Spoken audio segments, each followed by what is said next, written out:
$600. That's what the county said her marriage was worth in the end. A dead man's church nobody could build on, a rusted key, and a boy's laugh across the table. "Enjoy your church, Nora," Wade Kessler said. "We kept everything that matters." His mother didn't even look up from her phone.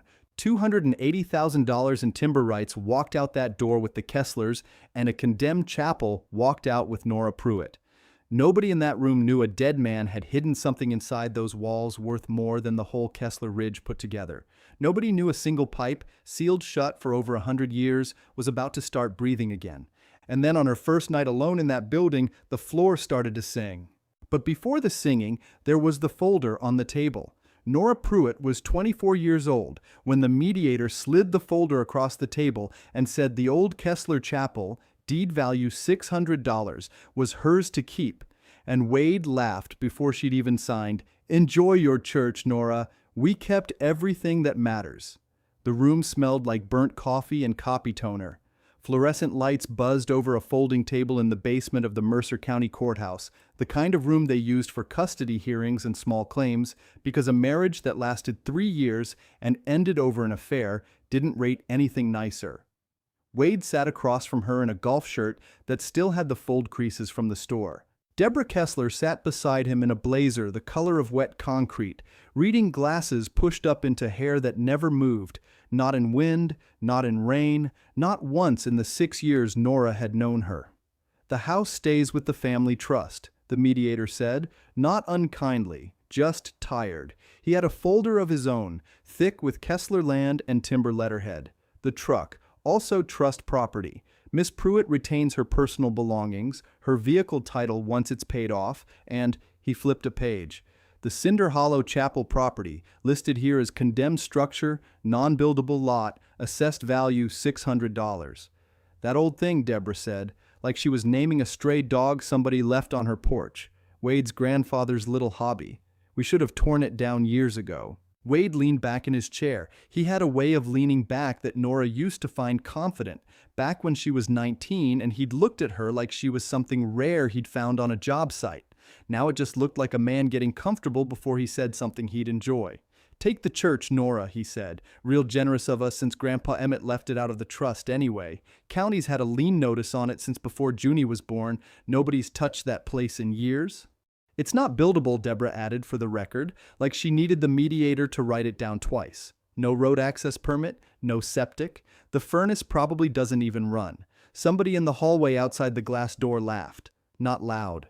Just a little huff of a laugh, the kind two men in Carhartts share when they overhear a joke that isn't really theirs to laugh at. Nora didn't turn around to see who it was. She'd learned that in 6 years of being a Kessler by marriage. Cinder Hollow was small enough that everybody's business belonged to everybody, and a Pruitt girl walking away with a haunted church and a Kessler walking away with $280,000 in standing timber was exactly the kind of story this town would tell at the diner counter for a month. "Fine," Nora said. That was all. Just fine. Wade blinked like he'd expected more of a fight. He always expected a fight from her lately, ever since she'd stopped giving him one. "Fine? Fine," she said again, and she signed where the mediator's finger tapped the page, 3 times, her signature getting smaller each time, like she was trying to take up less space in the world. Junie's cardigan sat folded in Nora's lap under the table the whole meeting, 2 buttons hanging by threads, a third already gone somewhere between the school pickup line and the courthouse steps. Nora had noticed it that morning while she buttoned Junie into her coat, the little green sweater with the wooden toggle buttons her own mother had knitted before she passed. She hadn't said anything to Wade about it. She wasn't going to ask a Kessler for $4 worth of buttons. While the mediator gathered his papers and Deborah murmured something to her lawyer about closing dates, Nora reached into her purse and came up with a spool of thread. Not green, not even close. A dull tan thread she used for hemming her work pants, the only spool she had left after Junie went through a phase of chewing string. She threaded a needle right there at the table, tied it off against her knee, and started sewing the first button back onto the cardigan collar. "You're doing that now?" Wade said. Not cruel about it, almost curious the way you'd watch someone do a crossword on a bus. "Junie's cold in the mornings," Nora said, not looking up. Bus doesn't wait for buttons. She sewed the second button while Deborah's lawyer talked about escrow. She sewed the third while Wade signed his own copies, his pen scratching loud in a quiet room.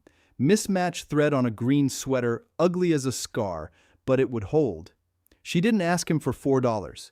She didn't ask him for anything. She just fixed what was hers. She drove out of the courthouse lot 40 minutes later with the rusted key sitting on the passenger seat where Junie usually rode. A single brass key gone the color of an old penny, a paper tag tied to it in county clerk handwriting that just said Chapel, C-O-R-D, 9. Route 9 out of Bramwell climbed the ridge and switchbacks cut for coal trucks 60 years before anybody thought to pave them smooth, and the pavement still remembered it, buckling and patched in 100 places like a quilt somebody kept mending instead of replacing. Nora had driven it 1,000 times as a Kessler wife, headed to family dinners she dreaded, but she'd never once turned off where the county sign pointed toward Cinder Hollow, because there was nothing down there anybody wanted. That was the whole point of the place. Company Road dead-ended where the old tipple used to stand before Kessler Coal shut the mine in the 80s, and past the last foundation pad, sitting alone at the end of a gravel track gone to weeds, was the chapel. It didn't look like $600. It didn't look like anything, really, standing there in the last gray light of a March evening, a small white clapboard building with a bell tower too narrow to hold much of a bell. Windows boarded over with plywood gone soft and gray, a cross on the peak leaning 10 degrees off true like it had given up trying to stand up straight for anybody. Junie pressed her face to the truck window. "Is that our church now, Mommy?" "It's ours," Nora said. She didn't correct church, not yet. 6-year-olds didn't much care about property lines. The key stuck in the lock, the way old keys do, and Nora had to work it with both hands, jiggling until something inside gave with a groan like a held breath finally let out. The door swung in on a smell of cold dust, old wood, and something underneath that, faint and strange, something like scorched metal. Inside, the last light through the boarded windows fell in thin gray bars across a floor scarred with decades of boot prints, rows of pews long gone, just the ghost outlines where their feet had once bolted to the wood. At the front, where an altar should have stood, there was instead a wall of dark wooden casework, tall as the room allowed, carved with a plainness that still somehow looked deliberate, like whoever built it cared more about it lasting than about it being pretty.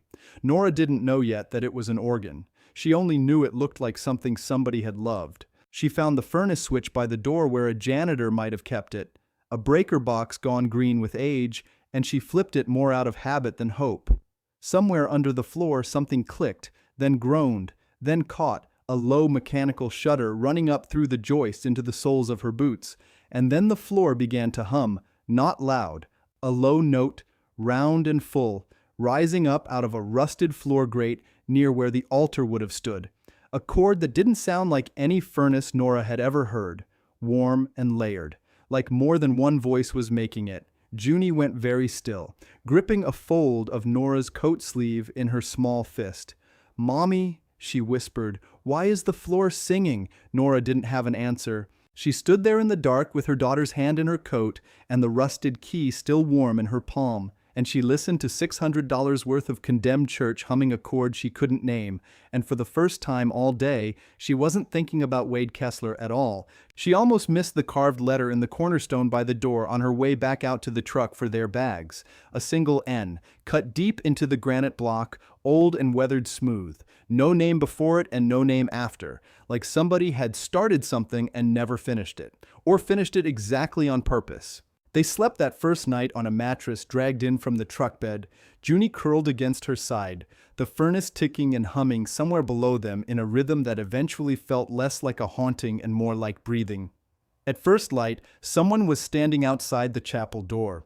He was an old man, maybe 70, in a canvas coat gone soft at the elbows, a toolbox at his feet that looked older than he was. He had the kind of face that had spent 60 years underground and 60 years remembering what daylight looked like when he finally got it back. "Heard your furnace kick on around midnight," he said, when Nora opened the door with Junie hiding behind her leg. "Been 30 years since I heard that sound. You knew this place?" Nora asked. "Name's Otis Caudle," he said. "Kept the furnace running in here for a man named Emmett Kessler the better part of 20 years. He tilted his head toward the floor grates, toward the low hum still ghosting up through the wood. That's not a furnace singing, young lady. That's Emmett's pipes breathing. Nora stood in the doorway with Junie half hidden behind her leg, looking at this old man and his ancient toolbox like he might vanish if she blinked. "You worked here?" she asked again. 20 years, on and off." Otis picked up the toolbox like it weighed nothing, though his knuckles said otherwise. "Emmett Kessler paid me in cash and cornbread, never once in coal company scrip. That's how you knew a man meant something by it." "Emmett," Nora said. "Wade's grandfather. Wade's grandfather." Otis said the name like it tasted a little sour in his mouth. "Though I'll tell you, young lady, Emmett Kessler and that family of his didn't sit at the same table much, not toward the end." Junie tugged Nora's sleeve. "Is he a ghost?" Otis laughed, a dry sound like a door hinge. "No, baby girl, I'm just old. Feels the same some mornings." He stepped past them into the chapel without waiting to be invited, the way old men do when a place used to be theirs to walk into.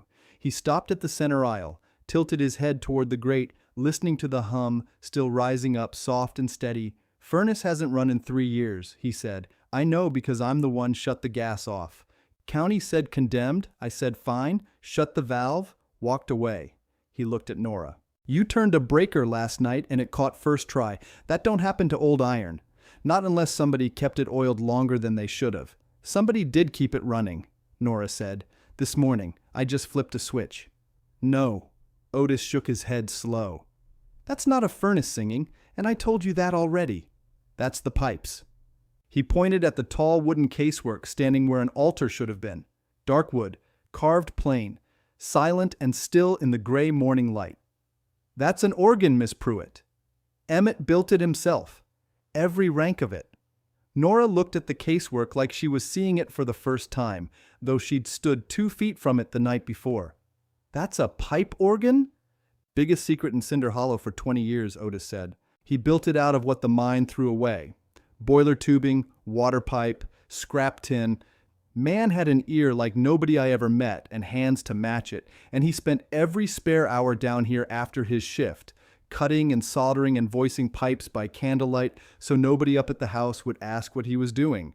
Why hide it?" Otis was quiet a second. "Because his son thought music was a waste of a working man's hands, and because Emmett didn't much care what his son thought, not by the end." Junie had crept out from behind Nora's leg now, crouching by the grate, peering down into the dark below the floor like there might be something to see. "Can I hear it again?" "Furnace has to run first," Otis said. "Air comes up through the bellows chase, same shaft the heat runs through. Emmett built it that way on purpose. Warm air keeps the leather supple. Man thought of everything." He crouched down next to Junie with a groan that came from somewhere in his hips, and worked 2 fingers under the edge of the grate. "This thing's not screwed down," he said, surprised. "Never used to come loose like this." Nora crouched beside him. Under the grate, in the dim light of Otis's little flashlight, was not ductwork. It was a narrow wooden chase, a shaft maybe 8 inches across, running down into the dark. Boards worn smooth on one side like something had been slid in and out of it 100 times. "That's not original construction," Otis said, quieter now. "Furnace chase runs 3 feet over, other side of the aisle. This here." He tapped the wood. "This is something Emmett built extra." Nora reached down into the shaft before she'd fully decided to. Her fingers found dust, cold air, and then something solid, a small tin box wedged sideways about a foot down, rust freckling its lid. "Mommy," Junie whispered, "is that treasure?" "I don't know yet, baby." The box came free with a little scrape of metal on wood. Nora set it on the floor between the 3 of them, and for a second nobody moved to open it, like it might need permission first. "Go on," Otis said. "It's yours now. County said so." Nora worked the lid. It stuck, then gave, hinges crying out after however many years shut. Inside lay a single folded page, brittle at the creases, and a second key, smaller than the chapel key, brass gone almost black. The page was a ledger sheet, ruled in faint blue lines, numbers running down one side in a cramped, careful hand. Not dollars, dates, 1971, 1974, 1979. Beside each date, a word, rank, then another word, voiced. That's organ building, Otis said, reading over her shoulder. Every rank of pipes, he's logging when he cut it, when he voiced it. Man kept records like it was scripture. At the bottom of the page, in the same cramped hand, was a single line that wasn't a date or a rank at all. Count the pipes, Nora, not the coins. Nora read it twice. That's my name. I know, Otis said. He wasn't smiling exactly, but something in his face had gone soft and old and a little sad. Emmett used to say that to me, too, near the end. Different words, but that was his whole religion, more or less. Man didn't think much of money, thought a lot about what a thing was worth to keep. But why would he write my name, Nora said. I never even met him. He died before Wade and I. She stopped. I met him twice, maybe 3 times. At Christmas. Man saw things clear, Otis said. Even at the end, when his mind was going soft on him in that county home, he saw some things clearer than the folks visiting him every Sunday. He tapped the ledger page. This key. You know what it opens? No idea. Otis pushed himself back up to standing, joints popping, and walked to the organ casework. He ran his hand along a seam in the wood Nora hadn't noticed before, a nearly invisible line where one panel met another. No visible hinge, no handle. There's a panel back here, he said. Emmett showed me once, years back, showed me and made me swear I'd never say where. I'd about forgot it existed till just now. He pressed on the seam and it gave, swinging inward an inch, just enough to show the black gap of a lock behind it. This'd be the key for that. I'd bet my truck on it. Nora's hands were not steady when she fit the small key into the lock. It turned with a small, satisfied click, like it had been waiting a long time to do exactly that and nothing else. The panel swung open onto a shallow compartment built into the organ's back frame, no bigger than a bread box, and inside it, lying alone on a bed of yellowed cloth, sat a single pipe, not standing in its rank with the others, set apart. Stamped near its foot, in metal punched by hand, a small worn number, 1911. That's not right, Otis said, leaning in close. Every other rank in this organ's a working pipe, cut to sound a note. That one there. He tapped near the stamp without touching the metal itself. That one's sealed shut at the top. Somebody plugged it. On purpose? Nothing about this room happened by accident, Miss Pruitt. Otis straightened up slow, looking at her with something that wasn't quite a smile and wasn't quite grief either. Emmett built 100 pipes so nobody would think twice about the 101st. Junie was standing very close to Nora now, one small hand resting flat against the organ's dark wood, like she could feel something humming in it even with the furnace switched off. "Mommy," she said, "are we going to open it?" Nora looked at the sealed pipe a long moment. Somewhere down the ridge, past Company Row, past the dead tipple and the switchbacks and 40 minutes of blacktop, Wade Kessler was probably eating breakfast in his mother's kitchen, telling himself he'd been generous, handing off a joke, $600 and a leaning cross nobody wanted. "Not today," she said finally, and even she was a little surprised to hear herself say it. "That pipe's waited this long. It can wait till I understand what I'm looking at." Otis nodded like that was exactly the right answer, the only answer a person who deserved to open it would give. "Smart," he said. Emmett'd have liked that. He never did trust folks who rushed toward money. He picked up his toolbox. "I'll come back tomorrow. Bring my good flashlight and I'll show you how them bellows work if you want it. Somebody ought to know how to keep this thing breathing besides a dead man and me." "I'd like that," Nora said. He was almost to the door when he stopped, one hand on the frame, and looked back at her with the ledger page still sitting open on the floor between them. "One more thing," he said. "You seen that letter carved in the cornerstone? Out front, by the step?" "The N," Nora said. "I saw it last night. Didn't know what it meant." "Neither did I till about 10 minutes ago," Otis said. "Now I got a guess." He tipped his hat, an old habit from an older world, and stepped out into the gray morning light, leaving Nora alone with her daughter, a ledger page, a locked compartment, and a single sealed pipe stamped with a year older than anyone still living in Cinder Hollow. Otis's truck rattled off down the gravel track, and Nora stood in the doorway a long while, watching the dust settle back down over Company Row. She looked back at the N in the cornerstone, weathered smooth, waiting on her maybe, longer than she'd been alive. Junie tugged her hand. "Mommy, I'm hungry. I know, baby." Nora shut the tin box, key and ledger page inside it, and slid it under the mattress like it might grow legs and walk off on its own. Let's get you some breakfast. She had $4 in change in her coat pocket, and a shift at the Coalfield Diner starting at 11. That was the whole plan for the day. Feed Junie, go to work, come home to a singing floor and not think too hard about why. The diner smelled like bacon grease and burnt coffee, same as it had every day for 2 years. Nora tied her apron, clocked in, and Ruth Ann behind the register slid her a look that meant she'd already heard. "Whole town's talking about that chapel," Ruth Ann said. $600. "Lord." "It's fine," Nora said. "Junie likes it. Junie's 6. She'd like a cardboard box."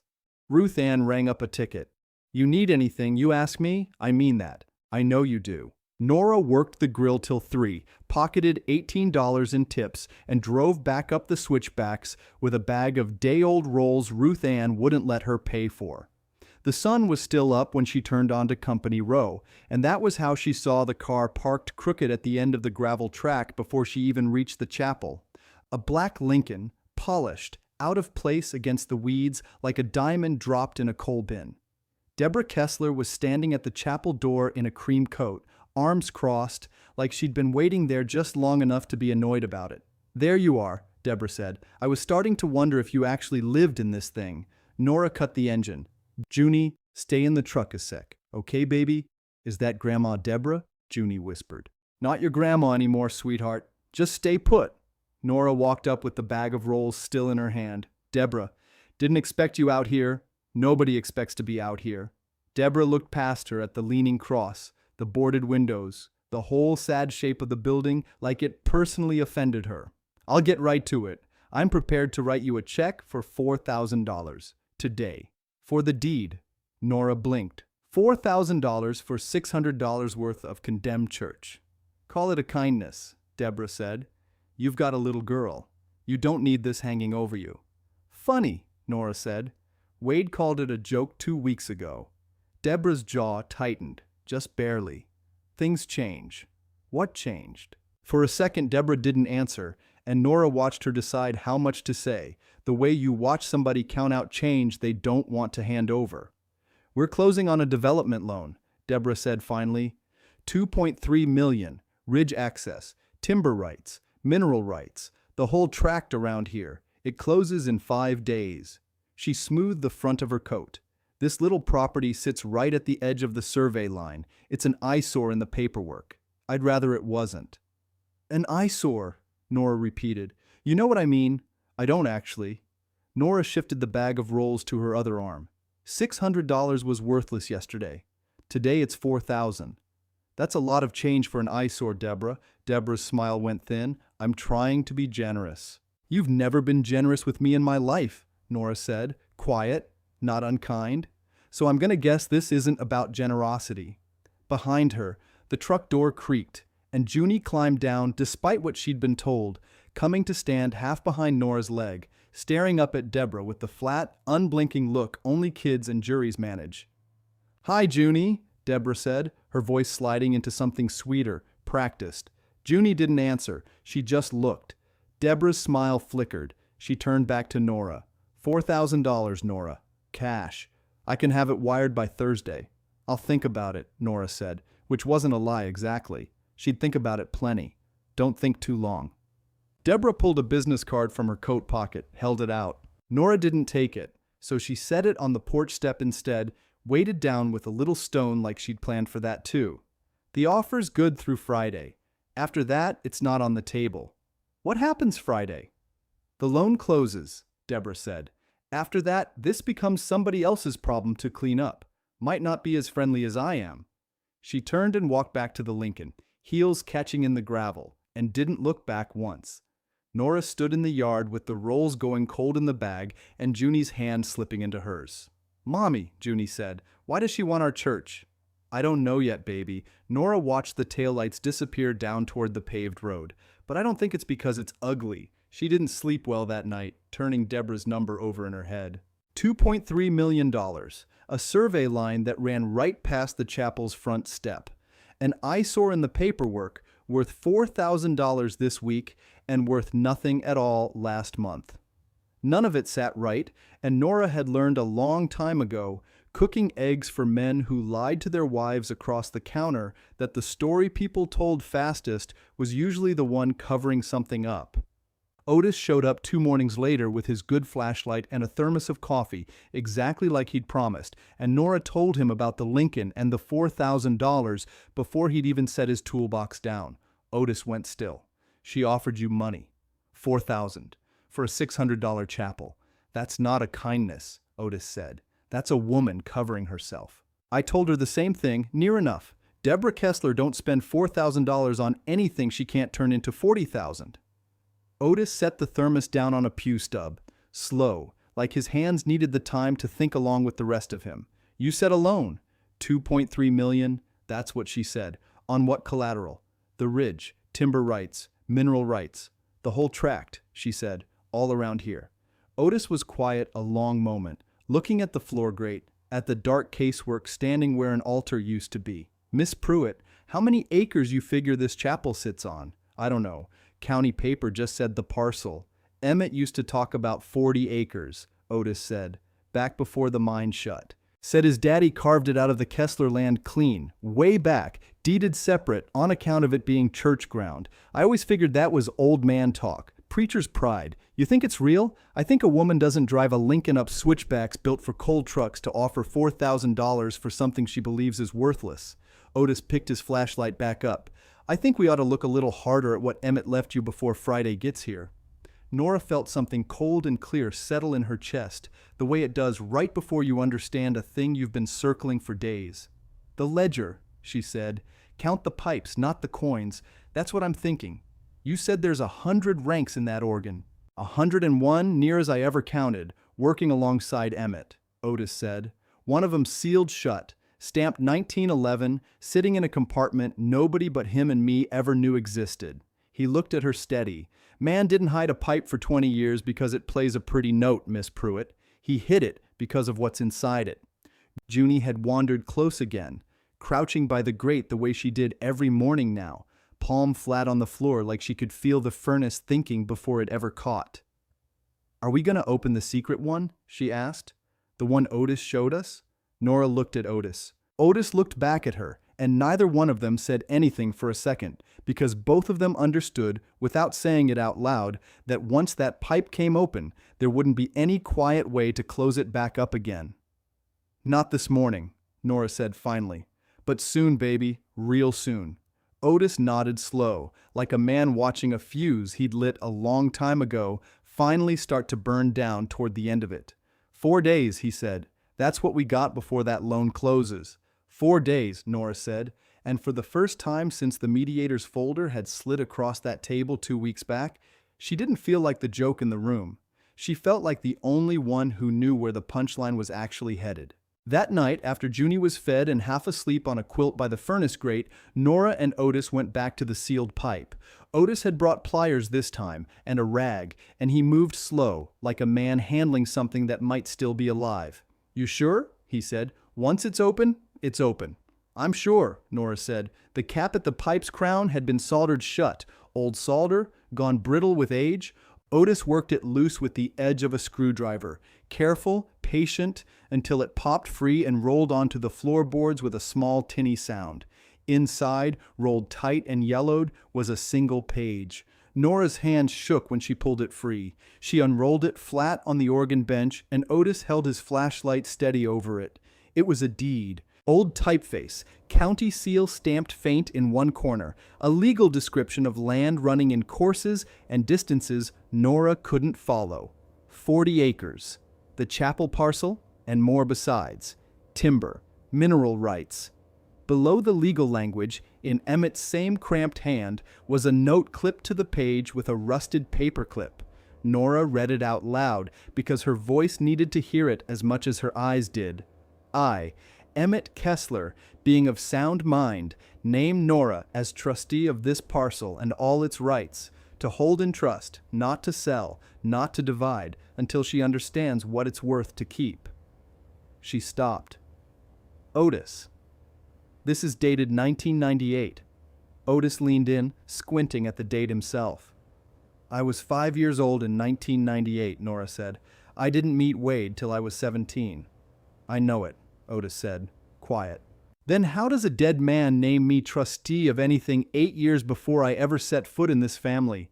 Otis sat back on his heels, and for a long moment he didn't answer, like he was choosing which truth to hand her first. Emmett didn't mean you, Nora Pruitt, he said finally. Not at first. There was another Nora. The furnace clicked and caught behind them, and the floor grate hummed low, like it was listening too.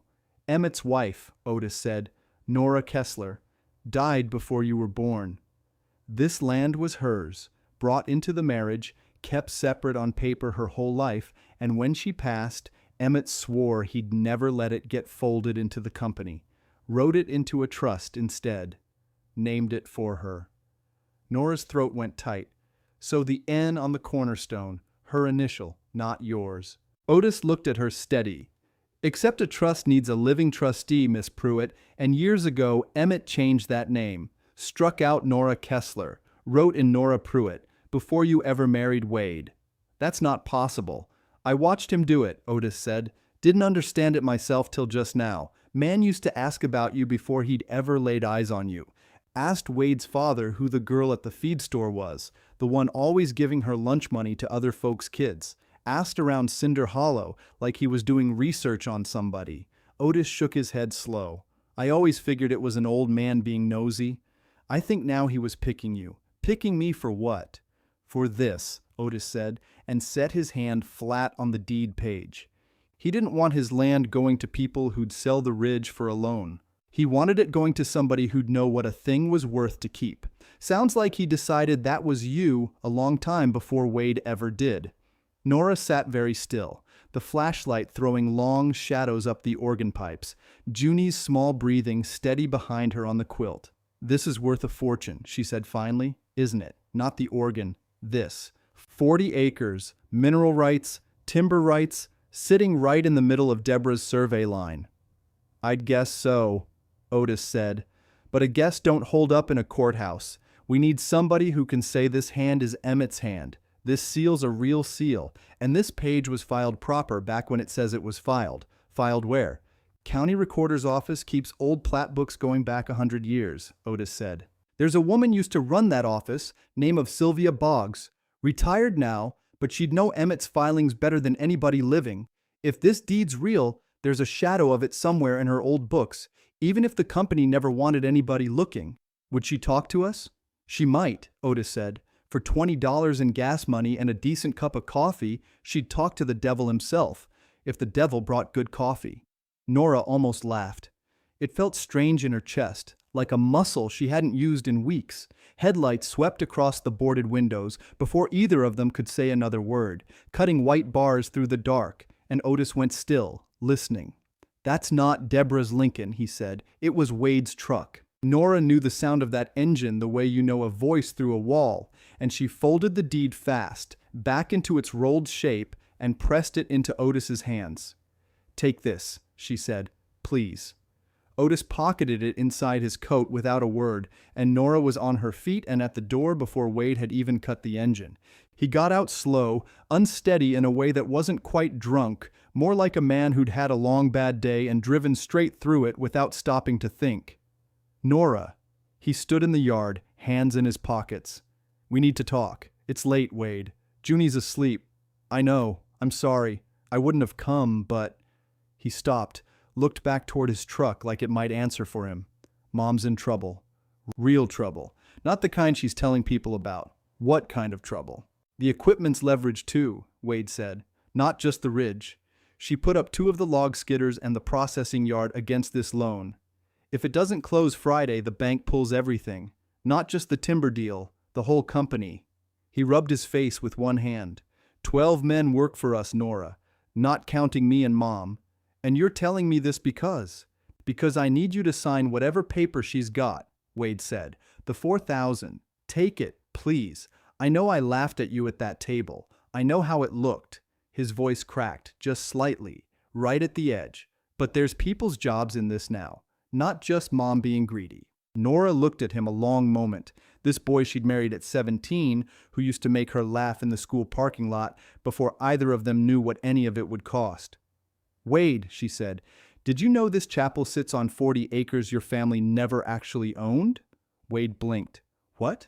"Ask your mother where the survey line for this parcel actually runs," Nora said. "Ask her whose name was on the deed before she ever drew up that loan." "I don't know what you're talking about." "I think you don't," Nora said, and something in her voice surprised even her, steady and even and unafraid. "But you will, real soon." Wade stood there a moment longer, looking at her like she'd started speaking a language he used to know and had somehow lost. $4,000, Nora? That's real money. More than you'll ever see out of this place. Good night, Wade. She shut the chapel door soft, so it wouldn't wake Junie, and stood with her back against it, listening to his truck engine turn over, headlights swinging away down Company Row. Otis was still holding the deed against his chest like a man guarding a heartbeat. 12 men, Otis said. Quiet. I heard. Don't let that soften you toward Deborah Kessler, Otis said. She built this trap herself, and now she wants you feeling sorry for the men standing in it. I'm not sorry for her, Nora said. I'm sorry for the men. That's different. Otis nodded slow, like that answer satisfied something in him. Friday, he said. We go see Sylvia Boggs first thing tomorrow, before anybody else gets to her first. Nora looked toward the quilt where Junie slept, one hand curled loose beside her cheek, the tin box and the deed and the whole weight of Emmett Kessler's 20 years of patience sitting somewhere between them in the dark. Tomorrow, she said, and for once the word didn't scare her at all. Otis picked Nora up at 7 the next morning, his truck heater ticking, 2 coffees in the cup holders and a paper sack of biscuits on the seat between them. Junie rode in back with the tin box on her lap, guarding it like a church offering. Sylvia Boggs lives past the Baptist cemetery, Otis said. Little blue house. Don't let the dog fool you, he's mean-looking and lazy. You called ahead? Called ahead, Otis said. Told her I had a deed question. She said bring coffee, not that instant mess. Real coffee. The house sat low behind a chain-link fence, paint peeling in long curls off the siding, a dog the size of a hog barrel snoring on the porch mat. Sylvia Boggs came to the door in a housecoat and reading glasses on a beaded chain, 70 if she was a day, sharp-eyed in a way that made Nora feel like she was back in the county clerk's line. You're the Kessler girl, Sylvia said, looking at Nora. Pruitt now, Nora said. Nora Pruitt. Good for you. Sylvia stepped back to let them in. Sit. Otis, you brought the good coffee?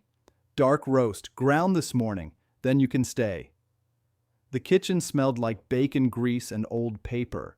Sylvia cleared a stack of church bulletins off the table and set down 3 mugs without asking who wanted what. Nora laid the deed flat between them, the note from Emmett clipped on top, and Sylvia's hand went still over it before she even touched it.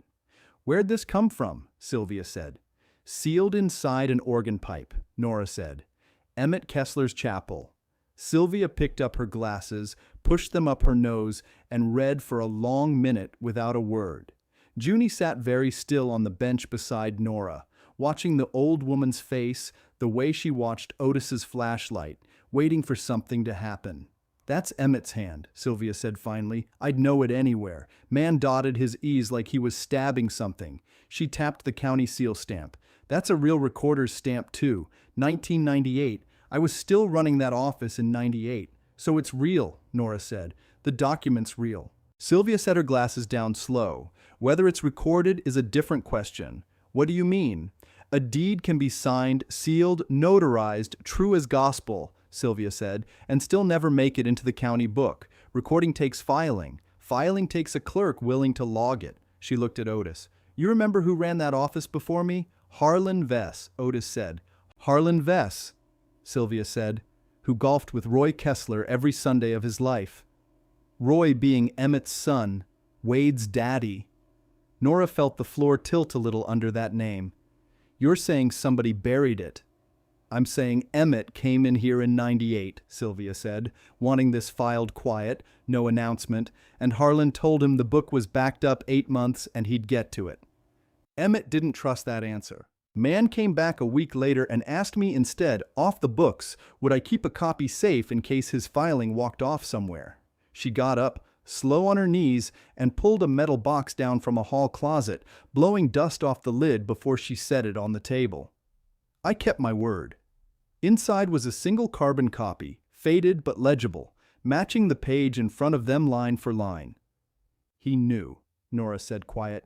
He knew somebody might make it disappear. Emmett Kessler was a lot of things, Sylvia said, but he wasn't a fool about his own family. She looked at Nora over her glasses. Original never got logged in the county book, far as I ever saw, which means far as the state of West Virginia is concerned right now, today, this deed doesn't exist. Otis set his mug down hard enough to slosh. Then it's worthless. I didn't say worthless, Sylvia said. I said unrecorded. Different thing entirely. You can still file it, prove Emmett signed it in '98, prove the trust's been standing the whole time, whether the book knew it or not. Courts do that. It's called a quiet title action, and normally it'd take you the better part of a year. We don't have a year, Nora said. We've got till Friday. Sylvia looked at her a long moment, and something shifted in her face, some old grudge waking back up. There's a loan hearing Friday morning, isn't there? County Commission room, the Zoning and Finance Board, signing off on Deborah Kessler's collateral package before the bank wires anything. How do you know that? Because I still get the county docket mailed to me out of habit, Sylvia said, and because Deborah Kessler's name on an agenda is the kind of thing this whole hollow still gossips about. She tapped the carbon copy. That hearing's a public record proceeding. Anybody can walk in, present a document, ask the clerk to enter it. Doesn't need a year, doesn't need a lawyer standing in front of a judge. Needs a clerk willing to read it into the record and a room full of people willing to hear it. Would they let me? Just walk in. They'd let you, Sylvia said. Whether they'd want to is another matter. Deborah Kessler spent 15 years making sure that Commission owes her family favors. Half of them got their driveways graveled by Kessler trucks at Christmas. Otis leaned forward. Sylvia, would you come with her? Sylvia was quiet a second, looking at the carbon copy like it was an old debt finally coming due. I retired so I wouldn't have to sit in that room again, she said. But I kept this copy 19 years because Emmett asked me to, and because I always did wonder what happened to that girl he kept asking after. She looked at Nora, something softening in it. Guess I know now. Thank you, Nora said, and meant it all the way down. Don't thank me yet, Sylvia said. Thank me Friday, if it works. She folded the carbon copy back into its box, careful, like it might bruise. You'll need the original filed as an emergency entry, not just waved around. I can walk you through the paperwork. But you'll want somebody to speak on Emmett's competency and intent, somebody who watched him build that trust with his own eyes. That's me, Otis said. 20 years, near enough. Good, Sylvia said. And you'll want the organ itself appraised before Friday, if you can manage it. A judge and a room full of commissioners believe a document a whole lot faster when there's a number sitting next to it. A number? Nora repeated. Preservation folks pay real money for instruments like the one Otis has been telling half this county about for years, Sylvia said. You get somebody credentialed to put an honest figure on it in writing, and that number walks into that room right alongside the deed. Makes it a lot harder for anybody to call this a joke. Junie, who'd been quiet a long while, tugged Nora's sleeve. Is the money gonna fix the floor? Baby, I don't know yet, Nora said, but it's not gonna hurt. Sylvia almost smiled at that. Smart kid. They left a half hour later with the carbon copy photographed on Otis's phone, a list of forms in Sylvia's careful handwriting, and a name, a organ historian out of Charleston, a man named Prescott, who'd once written Emmett a letter Sylvia still remembered because Emmett had shown it to half the hollow like a boy with a report card. Otis said he thought he still had Prescott's number in an old address book at the house. Driving back down toward Cinder Hollow, the ridge rising green and gray above the switchbacks, Nora's phone buzzed in her coat pocket. A text from a number she didn't recognize. This is Marsh Calloway, counsel for Kessler Land and Timber. Understand you may possess documents relevant to a pending loan closing. Advise you retain counsel before taking any action. Failure to cooperate may result in legal exposure. She read it twice, then held it out for Otis at the next stop sign. Otis read it, jaw tightening. Fast, he said. Wade must have called his mother the second he left your porch. Legal exposure, Nora said. For what? Owning my own church? For whatever they can make sound scary enough that you hand that deed back without a fight, Otis said. That's a threat dressed up as a courtesy, Miss Pruitt. Lawyers do that. Nora looked out at the ridgeline, at the tree cover thick and green over land that had belonged, on paper anyway, to a dead man's wife before it ever belonged to anybody with the name Kessler on a bank loan. Friday, she said. Friday, Otis said, and turned the truck down toward Company Row, toward the chapel waiting quiet at the end of it, toward the 4 days that were now down to 3, and the one number that mattered more than any of them. Otis dug through a coffee can of index cards on his kitchen counter until he found it, a phone number written in pencil so old it had gone soft and gray. Prescott. Charleston Exchange. He dialed from the chapel that afternoon, phone on speaker so Nora could hear. Junie coloring at the altar rail with a box of crayons Otis kept for no reason he'd ever explained. A man's voice picked up on the fourth ring, dry and a little impatient. Prescott. Grady, it's Otis Caudle, out of Cinder Hollow. You still remember Emmett Kessler? A pause. Every organ man in this state remembers Emmett Kessler. Man wrote me a letter once, 20 pages, about voicing a rank of reed pipes he'd salvaged off a mine compressor. I framed part of it. Another pause, longer. Why are you asking me about a dead man on a Tuesday, Otis? Because his organ's not dead, Otis said. It's sitting in his chapel right now, and it plays. The line went quiet enough that Nora thought the call had dropped. You're telling me the instrument is intact, Prescott said finally. I'm telling you I heard it hum through a floor grate 3 weeks ago, Otis said. And since then we've pulled the casework panels and counted 22 ranks, built out of church pipe, mine parts, and God knows what else. Every joint dovetailed by hand. I can be there Thursday. We need you here tomorrow, Nora said, leaning toward the phone. I'm sorry to push. There's a hearing Friday morning. County Commission. It matters. Another pause, shorter this time. Who am I speaking to? Nora Pruitt. It's my chapel. Miss Pruitt, Prescott said, if half of what Otis just told me is true, I will rearrange considerably more than a Thursday. He came the next morning in a station wagon so packed with instrument cases and folding lights it looked like a traveling show. A lean man in his 60s with reading glasses pushed up into gray hair and a leather satchel he carried like it held something breakable. He stood in the chapel doorway a long moment before he ever stepped inside, looking at the organ casework the way Nora imagined a man might look at a photograph of someone he'd thought was gone. Well, he said, quiet. Well, well.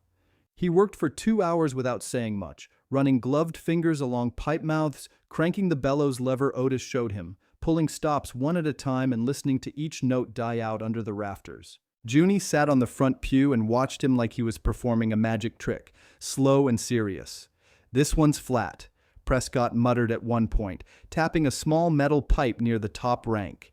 He tuned it flat on purpose, matched it to a mine whistle pitch. Sentimental man. He wrote something in a small notebook and kept going.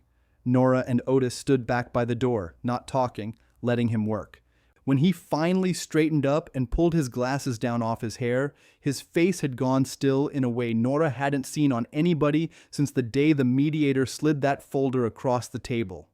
Say something, Grady, Otis said. You're scaring the child. Prescott looked at Junie, softened his voice without meaning to. I'm not scared, honey. I'm just doing arithmetic. He looked back at Nora. This is a genuine hand-built tracker organ, 22 ranks, dated by the pipe stampings to 1911 through the early 1930s, built almost entirely from salvaged industrial parts by a single craftsman over what I'd guess was 20 years of nights and Sundays. He tapped the notebook against his palm. I have colleagues who would drive through a snowstorm to see this. Museums, universities, private collectors who specialize in exactly this kind of American folk pipework. A number, Grady, Otis said. She needs a number, not a poem. Prescott almost smiled. In its current condition, needing restoration but structurally sound, I would appraise this instrument, in writing, at $172,000. He let that sit a second. Fully restored. With provenance documentation like what Otis is describing, it could clear $200,000 at the right sale. Junie's crayon stopped moving. Is that a lot? That's a whole lot, baby, Nora said, and her voice came out thinner than she meant it to. I'll have the written appraisal to you by tonight, Prescott said. Photographs, serial stampings, comparison sales. It'll hold up in front of anybody who asks. He looked around the chapel, the boarded windows, the water stain over the door. I have to say, Miss Pruitt, somebody handed you this building like it was a punishment. They did, Nora said. They were wrong, Prescott said, and went back to his notebook. He was still there, photographing pipe stampings under a clamp light when a county truck pulled up outside, white with the seal on the door, and a man in a windbreaker got out carrying a clipboard and a staple gun. Otis went out first. Nora followed, Junie's hand suddenly back in hers without either of them deciding it. Help you? Otis said. The man barely looked up from his clipboard. Structural hazard notice. Building's been flagged unsafe for immediate demolition, effective in 72 hours. He peeled a bright orange notice off his pad and started stapling it to the chapel door. Flagged by who? Nora said. Complaint filed yesterday, the man said. Kessler Land and Timber. Owns the adjoining parcel. Cited concerns about roof collapse and public safety. He finally looked up at her. You the owner of record? I am. Then you got 72 hours to either shore it up to code or it comes down Friday afternoon. County contractor. He tore off her copy and held it out. Sorry, ma'am. Just doing the route. He drove off before Nora even finished reading it. Friday afternoon. The same day as the hearing, timed close enough that if the demolition crew got there even an hour early, there wouldn't be a chapel left standing to argue about. No cornerstone, no organ, no sealed pipe. Nothing but a pile of lumber and Deborah Kessler's clean hands. Prescott stepped out onto the porch behind them, camera still around his neck. That's not a coincidence, he said, reading over Nora's shoulder. No, Otis said. That's Deborah Kessler finding out her lawyer's threats didn't work.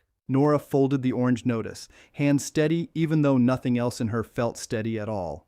72 hours from today, she said. That's Friday morning. Hearing's Friday morning too. Then it's a race, Otis said, and she just started the clock herself. Prescott looked between them, understanding dawning slow on his face. You need this building standing when that appraisal and that deed go in front of the commission. Yes, Nora said. Then you need somebody who knows how to stop a county demolition order faster than 72 hours, Prescott said. That's not my specialty, but I'd bet good money it's somebody's. Otis was already pulling his phone out. Sylvia'll know. Sylvia answered on the second ring, and Otis put her on speaker right there on the porch, orange notice still crumpled in Nora's fist. They filed a demolition order, Otis said. No greeting at all. 72 hours. Same day as the hearing. Sylvia didn't hesitate. That's an emergency stay you need, filed with the same commission clerk who's hearing your deed matter Friday. Costs $1,200 if you want it expedited instead of waiting the normal 2 weeks, and normally I'd tell you nobody moves that fast for a private citizen. But, Nora said. But that clerk's name is Patsy Muncy, Sylvia said, and Patsy Muncy has hated Deborah Kessler since Deborah's daddy tried to run her own family off a mineral lease back in 1981. You bring Patsy that appraisal and that deed together. Tell her what Friday afternoon is really about. I expect she finds the paperwork moves considerably faster than normal. $1,200, Nora repeated. She had $800 and change to her name and a jar of diner tips in the truck. I've got it, Otis said, before she could even finish doing the math out loud. Consider it Emmett's money. Man would have wanted it spent exactly this way. Nora looked at him a long moment, at Prescott standing there with his camera and his notebook full of numbers nobody could argue with, at Junie holding tight to her sleeve with the orange notice crackling somewhere between them, and felt something steady settle into her chest that hadn't been there an hour before. Then we go to Patsy Muncy, she said. Today. Patsy Muncy's office sat at the end of the courthouse hall, third door past the tax assessor, a nameplate gone yellow with age. She was maybe 60, reading glasses on a beaded chain, a desk fan pushing hot air around stacks of manila folders. She read the orange demolition notice first, then the carbon copy of the deed, then Prescott's typed appraisal, still warm from his printer. She read it all twice. Well, I'll be, she said. Deborah Kessler filing a demolition order on the same building she's trying to claim never mattered. She looked up over her glasses. That's not smart. That's scared. Can you stop it? Nora asked. I can file an emergency stay this afternoon. Patsy pulled a form from a drawer without looking for it, like her hands already knew the way. Costs $1,200 for expedited processing. Halts any demolition action pending Friday's hearing outcome. Otis had his checkbook out before she finished the sentence. Make it out to the county clerk's office, Patsy said. Not to me. I don't need Deborah Kessler telling folks I take money under the table. Otis wrote it. 1,200 even. His hand didn't shake. Patsy stamped the stay, dated it, slid a copy across the desk. Then her face changed and she reached for a second folder. Thinner, freshly opened. There's something you need to see first, she said. Came in an hour ago. She turned it around. A letter on Kessler land and timber letterhead, signed by Marsh Calloway. Motion to disqualify, Patsy read aloud. Says the so-called 1998 deed is, quote, an unauthenticated document of dubious provenance, likely fabricated, and asks the commission to bar its introduction at Friday's hearing pending forensic review. Nora felt the floor tilt a little under her. Forensic review takes how long? Months, normally, Patsy said, which is exactly why he's asking for it. Buys Deborah time to close her loan clean, then argue about paper after the money's already moved. Can he do that? He can ask, Patsy said. Commission doesn't have to grant it, but they will, unless you've got something stronger than a carbon copy and a woman's memory of a filing cabinet. We've got Sylvia, Otis said. Sylvia's memory is exactly what he's calling dubious, Patsy said. You need sworn affidavits, notarized. Sylvia swearing she kept that copy 19 years on Emmett's own instruction. You swearing to the organ, the workmanship, Emmett's competency and character, and somebody with no stake in any of it backing up the timeline. By when? Nora said.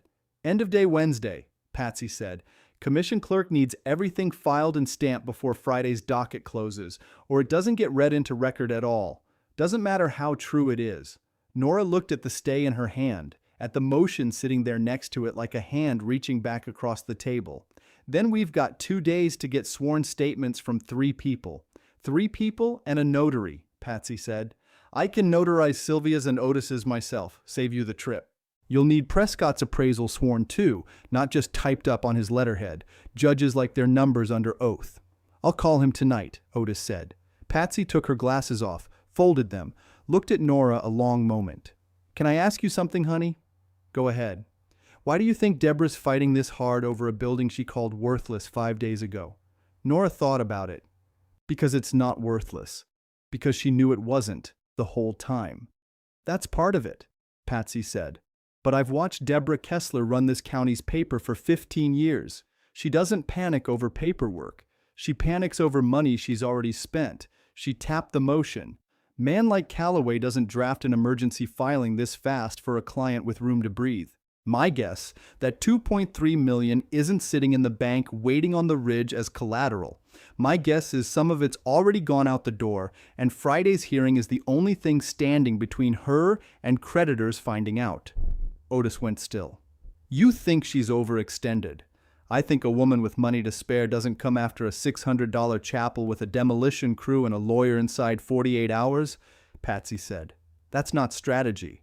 That's a woman standing on a ledge. Nora folded the stay into her coat pocket, next to the orange notice, next to Wade's threatening text still sitting unanswered in her phone. Then we don't just have a deed, she said. We've got a woman who can't afford to lose Friday. No, Patsy said. You've got a woman who can't afford Friday at all. Different thing. Meaner thing. They left the courthouse a little after 4, sky going the color of a bruise over Bramwell Ridge, and found Wade Kessler's truck, sitting alone in the chapel gravel when they got back to Company Row. He was standing by the door, not the orange notice, just standing, hands in his jacket pockets, like a man who didn't know what to do with them. Wade, Nora said, careful. I'm not here for my mother, he said, quick, like he'd rehearsed it the whole drive over. I want that clear. Then why are you here? He looked at the chapel, at the fresh staple holes in the door where the demolition notice had been. Somebody pulled that notice down. County stayed it, Otis said. Costs. Deborah nothing to keep pretending it never happened. Wade flinched at that, small. Calloway's been at the house since 6 this morning. My mother hasn't slept. He looked at Nora. You need to know something. That loan isn't just for the ridge development anymore. She used part of it to cover a shortfall on last year's timber contracts. If Friday falls apart, it's not embarrassing. It's the whole company. Patsy already guessed that, Nora said. Wade's face did something complicated. Patsy Muncy always did hate my mother. Patsy Muncy's about to save your family 50 years of pretending none of this ever happened, Otis said. That's not hate. That's arithmetic. Wade looked at the ground a second, then back up. I laughed at you, he said, at the mediation table. I want you to know I've thought about that more than once since. I remember, Nora said, and didn't soften it for him. I'm not asking you to stop Friday, he said. I don't think I could talk you out of it if I tried, and I'm not sure I want to anymore. He shifted his weight. I just didn't want you finding out about the shortfall from Calloway's mouth in that hearing room. Figured you ought to hear it from somebody who isn't lying to you for a change. He left before Nora could answer that, truck pulling out slow past the old Tipple Foundation, taillights fading down toward Route 9. Otis watched him go. That boy's starting to understand what he handed you. Little late, Nora said. Late's better than never, Otis said. Won't save his mother's company. Might save whatever's left of him. Inside, Junie was asleep across 2 pews with Otis's crayon box for a pillow, and the organ sat quiet in the dark, 22 ranks of pipe holding still, waiting on Wednesday, waiting on the sworn word of an old church secretary and a mine electrician and a man from Charleston with a number nobody could argue with. Nora sat down at the altar rail, pulled her coat tight, and started making a list on the back of the demolition notice. Sylvia's affidavit, Otis's affidavit, Prescott's sworn appraisal. A notary stamp on all 3 by Wednesday 5 o'clock, sharp. 3 names standing between Friday and a company already standing on a ledge, and 1 child asleep in a chapel that used to be a joke. Wednesday morning came in gray and close, fog sitting low over Bramwell Ridge, like it didn't want to leave either. Nora drove Sylvia's affidavit appointment first. Junie buckled in the back with a coloring book, Otis following in his own truck. Sylvia met them on her porch already dressed for it, good blouse, hair set like the notary visit was church. Patsy called ahead, Sylvia said. Told me to have my dates straight before she puts a stamp on anything. Are they straight? Nora asked. Honey, I've had those dates straight since 1998. Sylvia held the door open. It's everybody else who's slow to catch up. Patsy came by noon with her stamp and her ledger book, set up at Sylvia's kitchen table like it was nothing, coffee going cold between them. State your name, Patsy said, and tell me what you kept, and why. Sylvia folded her hands. Sylvia June Ratliff. I kept a carbon copy of a deed Emmett Kessler filed in March of 1998 because he asked me to, personal, not as county business. He said, and I remember this exact, Sylvia, folks forget paper. Don't you forget this one. Patsy wrote it word for word, then had her sign, then pressed the stamp down hard enough to leave a ridge in the paper. 1 down, Patsy said. Otis went next. Same table, same stamp. He swore to the organ. 22 ranks, the flat mine whistle pipe, 20 years of Sunday work he'd watched with his own eyes. He built it stop by stop, Otis said, and told me once near the end that the whole instrument only made sense if somebody counted all of it. Not the coins, the pipes. Write that down exact, Patsy told herself, and did. Prescott's affidavit came by fax that afternoon, notarized in Charleston, appraisal figure sworn under oath instead of just typed. $172,000, in writing, under penalty of perjury. 3 sworn statements, Patsy said, stacking them. Filed by 4 o'clock, they sit in front of the commission Friday whether Calloway likes it or not. Nora thought that was the whole of Wednesday, until Sylvia called her that evening, voice tight in a way Nora hadn't heard from her yet. Somebody came by after you left, Sylvia said. Who? Marsh Calloway himself. Sat right where Patsy sat. Told me my memory of an old filing cabinet wasn't worth the trouble I was about to bring on myself. Nora's stomach dropped. Did he threaten you? He offered me $800, Sylvia said, to say I couldn't be sure the copy was real.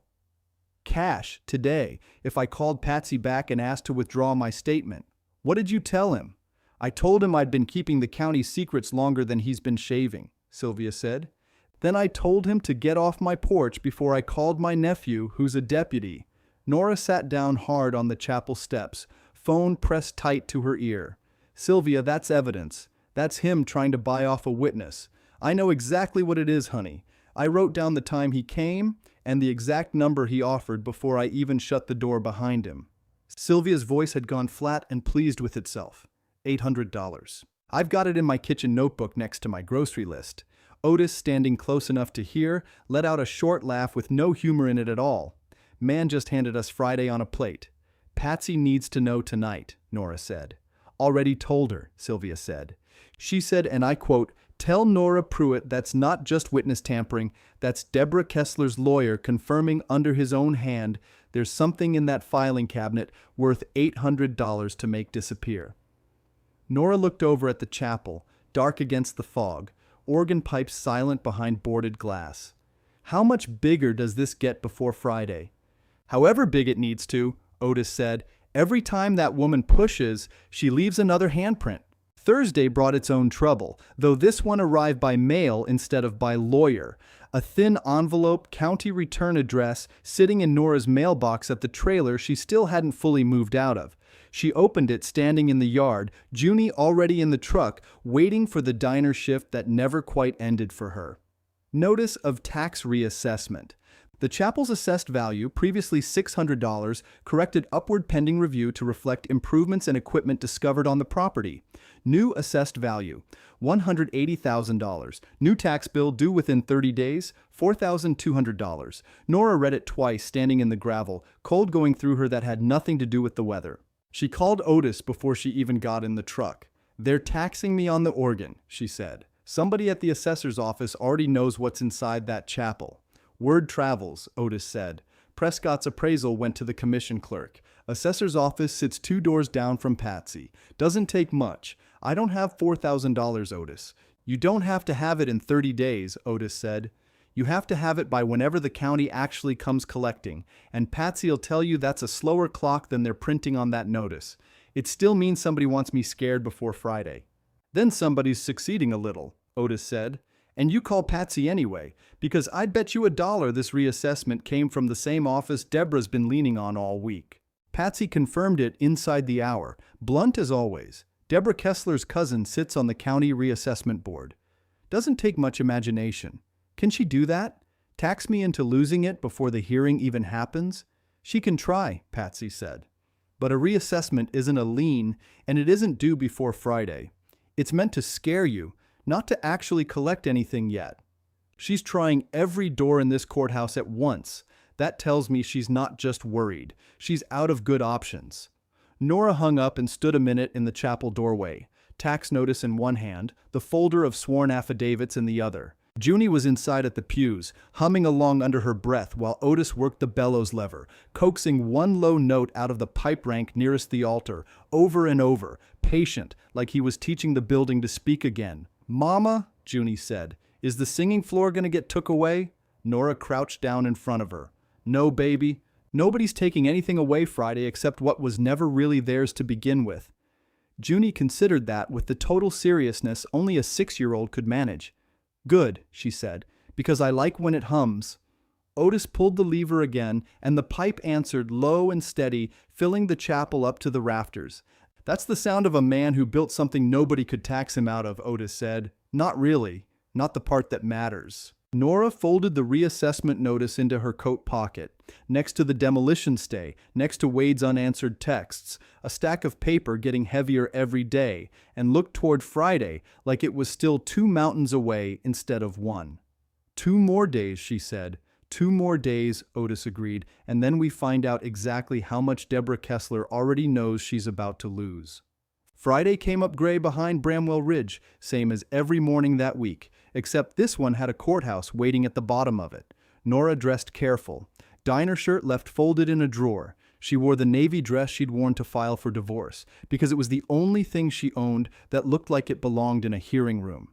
Junie wore her cardigan, buttons resewn, mismatched thread and all. "You look nice, Mama," Junie said, riding along in the truck's back seat. "So do you," Nora said. "You're staying with Sylvia today, okay? This part's grown-up business. Is it the singing floor business?" "It's the singing floor business," Nora said, and left it there. Sylvia met them at the courthouse steps instead of her own porch, notebook tucked under one arm like a Bible. "I'm not missing this," she said. "Junie can color right here on this bench. I'll hear every word through that door." Otis climbed the steps slow, good shirt, hair combed flat. Patsy was already inside, folder under each arm, moving like a woman who'd done this 1,000 times and still cared how it came out. The hearing room filled by 9. Folding chairs, county seal on the wall, 3 commissioners at a long table up front. Marsh Calloway sat at one table with a younger associate. Deborah Kessler sat beside him. Nora hadn't seen her since the mediation table, 5 days and a lifetime ago. Deborah looked thinner than Nora remembered. Same gray suit, same posture, but her hands stayed folded too tight in her lap. Wade sat one row back from his mother, not beside her. The chairwoman was a stout woman named Commissioner Hale, reading glasses on a chain, gavel already in hand like she meant business before anybody said a word. "We're here on the matter of the Kessler Land and Timber Development Loan," she said, "and a competing claim regarding 40 acres at Company Row. Mr. Calloway, you filed a motion to disqualify certain evidence. Let's hear it first." Calloway stood, buttoned his jacket. "Commissioner, the so-called 1998 deed rests entirely on one woman's memory and a carbon copy with no chain of custody. We're asking the commission bar its introduction pending forensic review. Forensic review takes how long, Mr. Calloway?" 90 days is standard. "And your client's loan closes when?" "That's not relevant to the evidentiary question, Commissioner." "It's relevant to me," Hale said, dry as chalk. "Ms. Pruitt, you're representing yourself today?" Nora stood. Her knees didn't feel steady, but her voice came out level. "Yes, ma'am." Response to the motion. "We have 3 sworn affidavits," Nora said. "Notarized Wednesday. Sylvia Ratliff, who kept the copy on Emmett Kessler's own instruction. Otis Caudle, who can speak to the organ and Emmett's competency. And a sworn appraisal from Charleston." She set the folder on the table. "We'd ask the commission accept them into record before ruling on Mr. Calloway's motion." "So ordered," Hale said, and waved Patsy up to collect them. Calloway wasn't finished. "Commissioner, one of those witnesses has an obvious bias. Sylvia Ratliff worked for the county 30 years. She has every incentive to embarrass my client." That was when Nora reached into her coat pocket instead of answering him. "Commissioner, may I add one more document to the record?" she said. "It's dated yesterday evening." Hale peered over her glasses. "What is it?" "A witness statement," Nora said, "about an offer made to Sylvia Ratliff to withdraw her affidavit. $800 cash if she'd say she couldn't be sure the copy was real." The room went quiet in a way that had weight to it. "Offered by whom?" Hale said. Nora looked at Calloway. "Mr. Calloway himself, Commissioner." Sylvia wrote down the time and the amount before she even shut her front door. Calloway's face didn't move much, but his associate beside him went very still, the way a man goes still when he's realizing his boss just handed the other side a gift. "That's a serious allegation," Hale said. "It's a documented one," Nora said. "Sylvia's right outside if the commission wants to hear it from her directly." Hale looked at Calloway a long moment. "Mr. Calloway, do you deny visiting Mrs. Ratliff's residence yesterday?" "I had a conversation with her," Calloway said. "I wouldn't characterize it as an offer." $800 isn't much of a conversation," Hale said. "We'll hear from Mrs. Ratliff before this commission rules on anything today." She nodded to a bailiff. "Bring her in."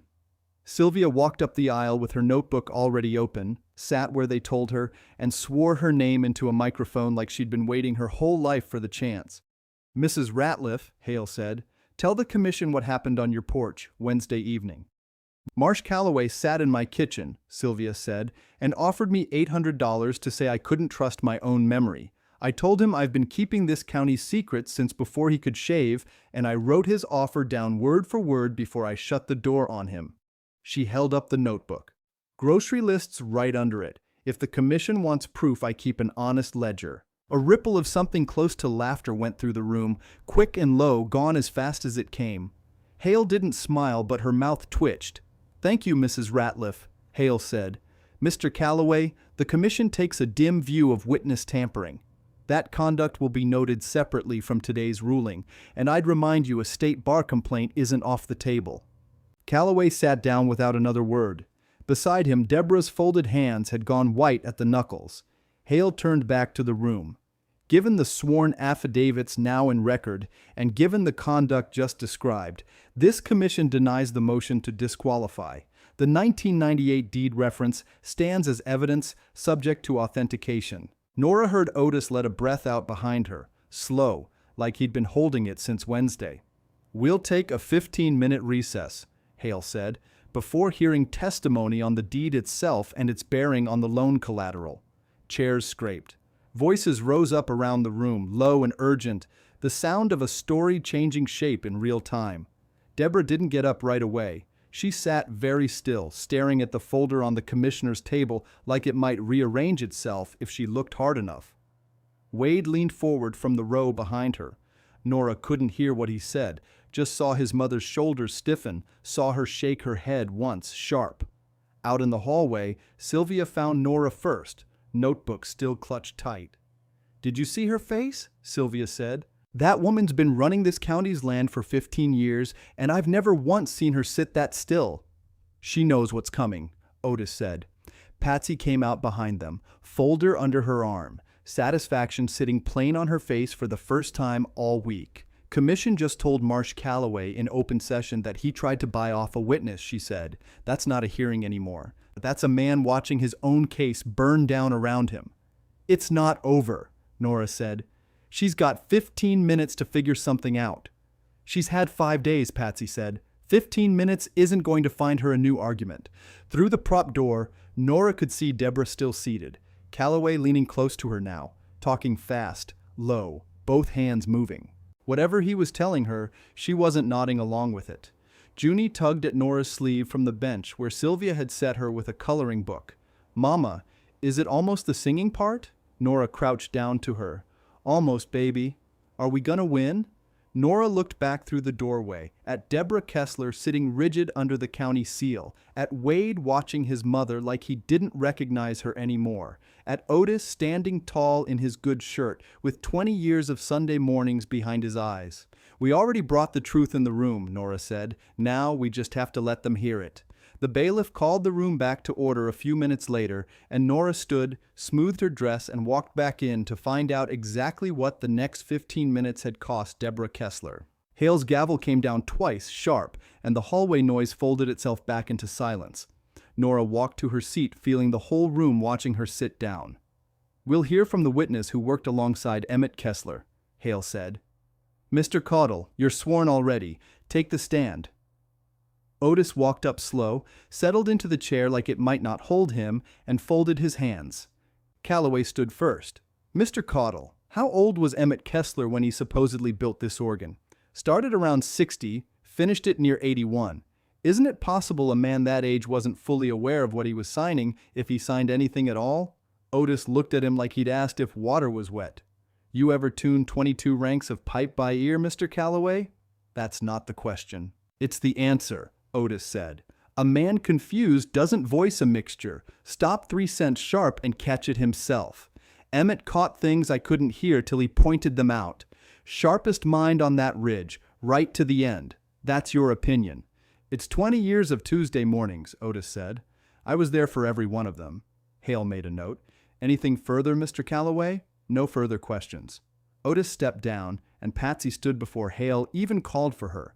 Folder open. A second folder tucked under her arm that Nora hadn't seen before. "Commissioner, may I approach?" "We located something over the recess."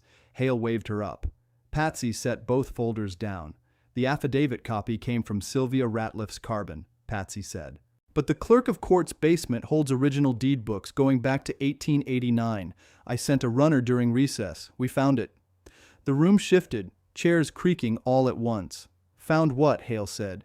"The original instrument," Patsy said. "Deed Book 41, page 316, recorded March the 4th, 1998, in Emmett Kessler's own hand, notarized by a clerk who's since passed. 40 acres, Company Row, granted in trust." She turned the book so Hale could see it. "This isn't a copy anymore, Commissioner. This is the filing itself." Calloway was on his feet. "That book wasn't disclosed before today. It was recorded 28 years ago, Mr. Calloway," Hale said. "It's a public record."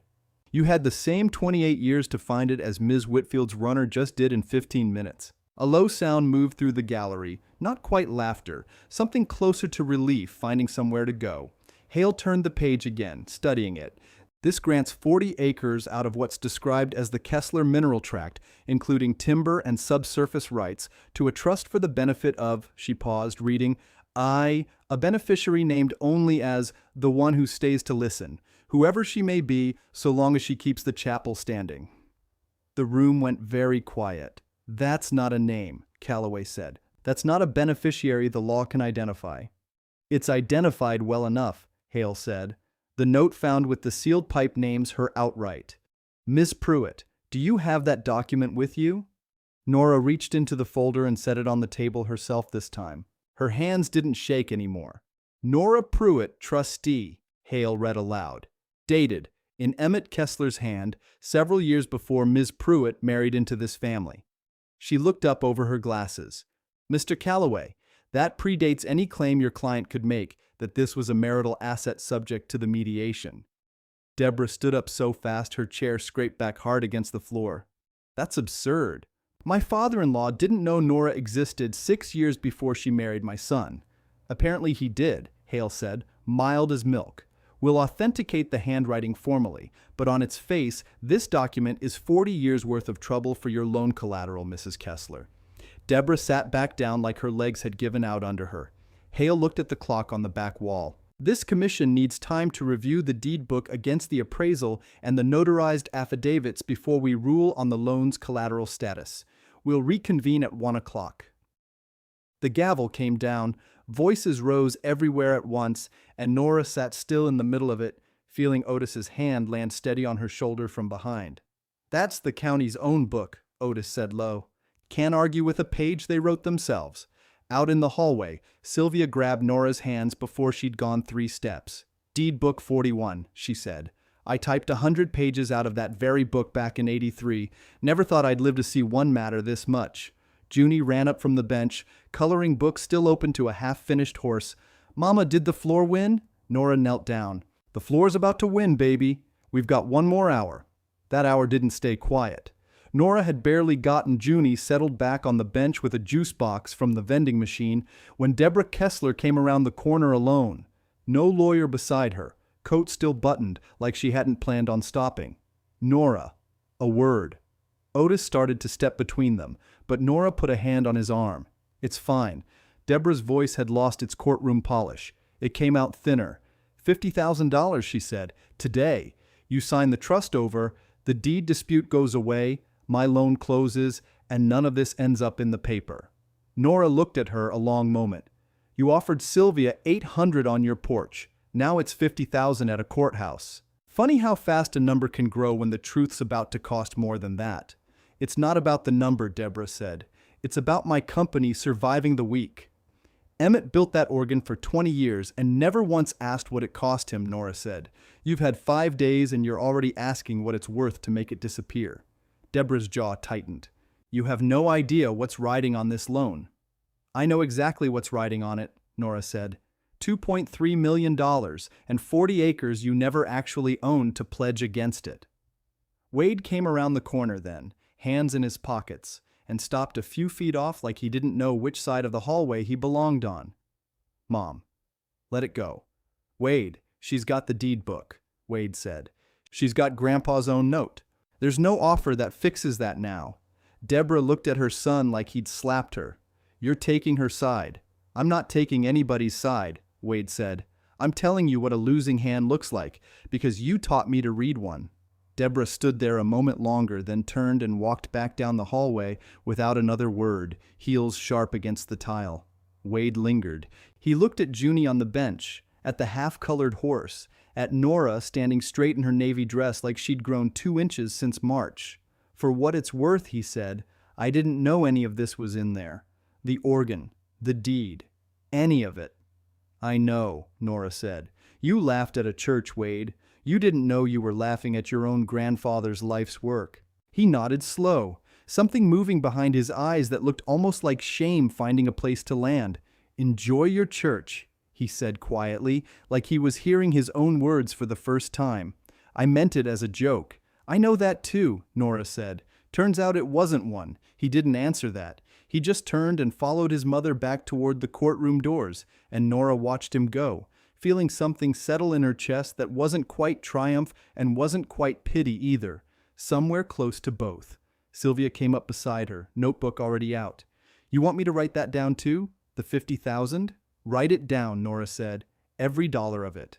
At 1 o'clock sharp, the bailiff opened the doors, and the gallery filed back in, fuller now than it had been that morning. Word having traveled the way word always traveled in a county that small. Nora took her seat beside Patsy, Otis on her other side, Junie back on the hallway bench with Sylvia keeping watch. Hale came in last, folder in hand, reading glasses already on, and the room went still before she'd even reached her chair. This commission has reviewed Deed Book 41, page 316, she said, alongside the sworn affidavits and the appraisal entered this morning. She looked out over the room, over Deborah sitting rigid at her table, over Calloway with nothing left to argue. We're prepared to rule. Hale set the folder down and looked out over the room like she was counting heads. This commission finds Deed Book 41, page 316, to be an authentic instrument of record, she said. Notarization confirmed by the clerk's office this morning. Handwriting compared against 3 other Kessler filings from the same decade. No irregularities. Calloway stood halfway, then sat back down. The deed conveys 40 acres Company Row out of the Kessler mineral tract, Hale went on.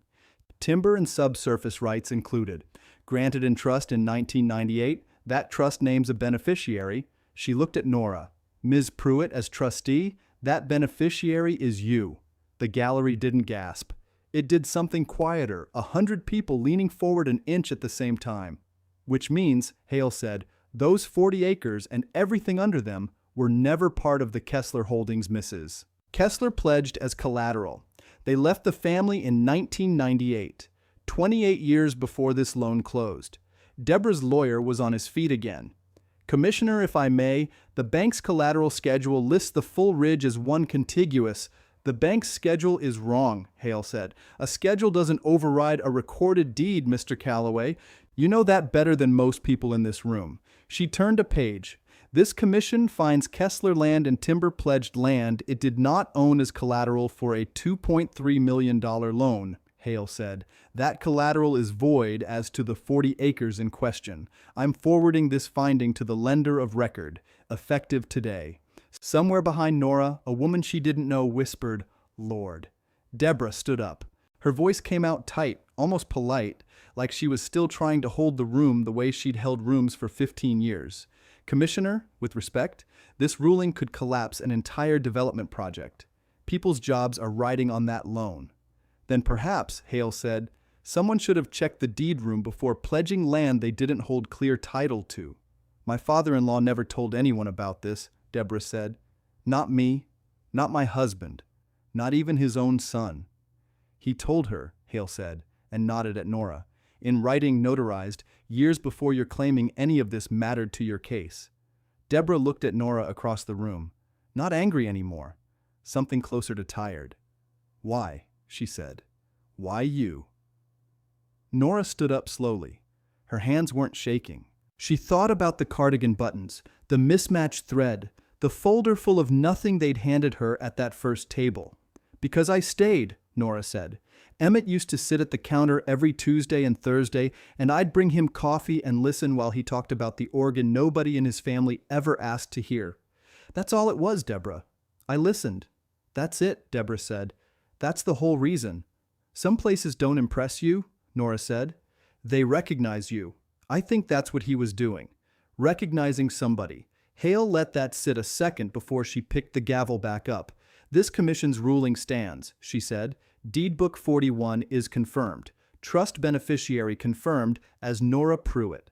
Loan collateral voided as to the 40 acres and all mineral and timber rights attached. We're adjourned.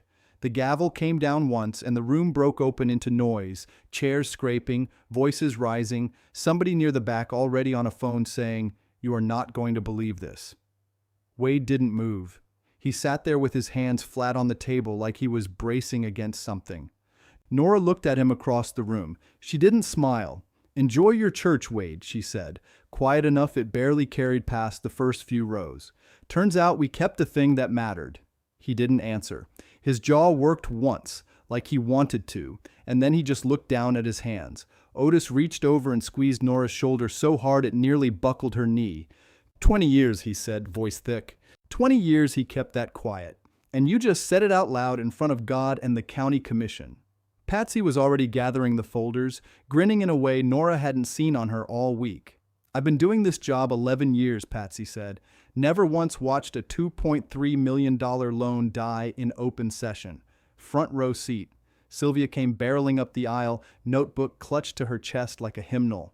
I got every word, she said. Every single word, Nora. Nobody's ever going to be able to say this didn't happen exactly the way it happened.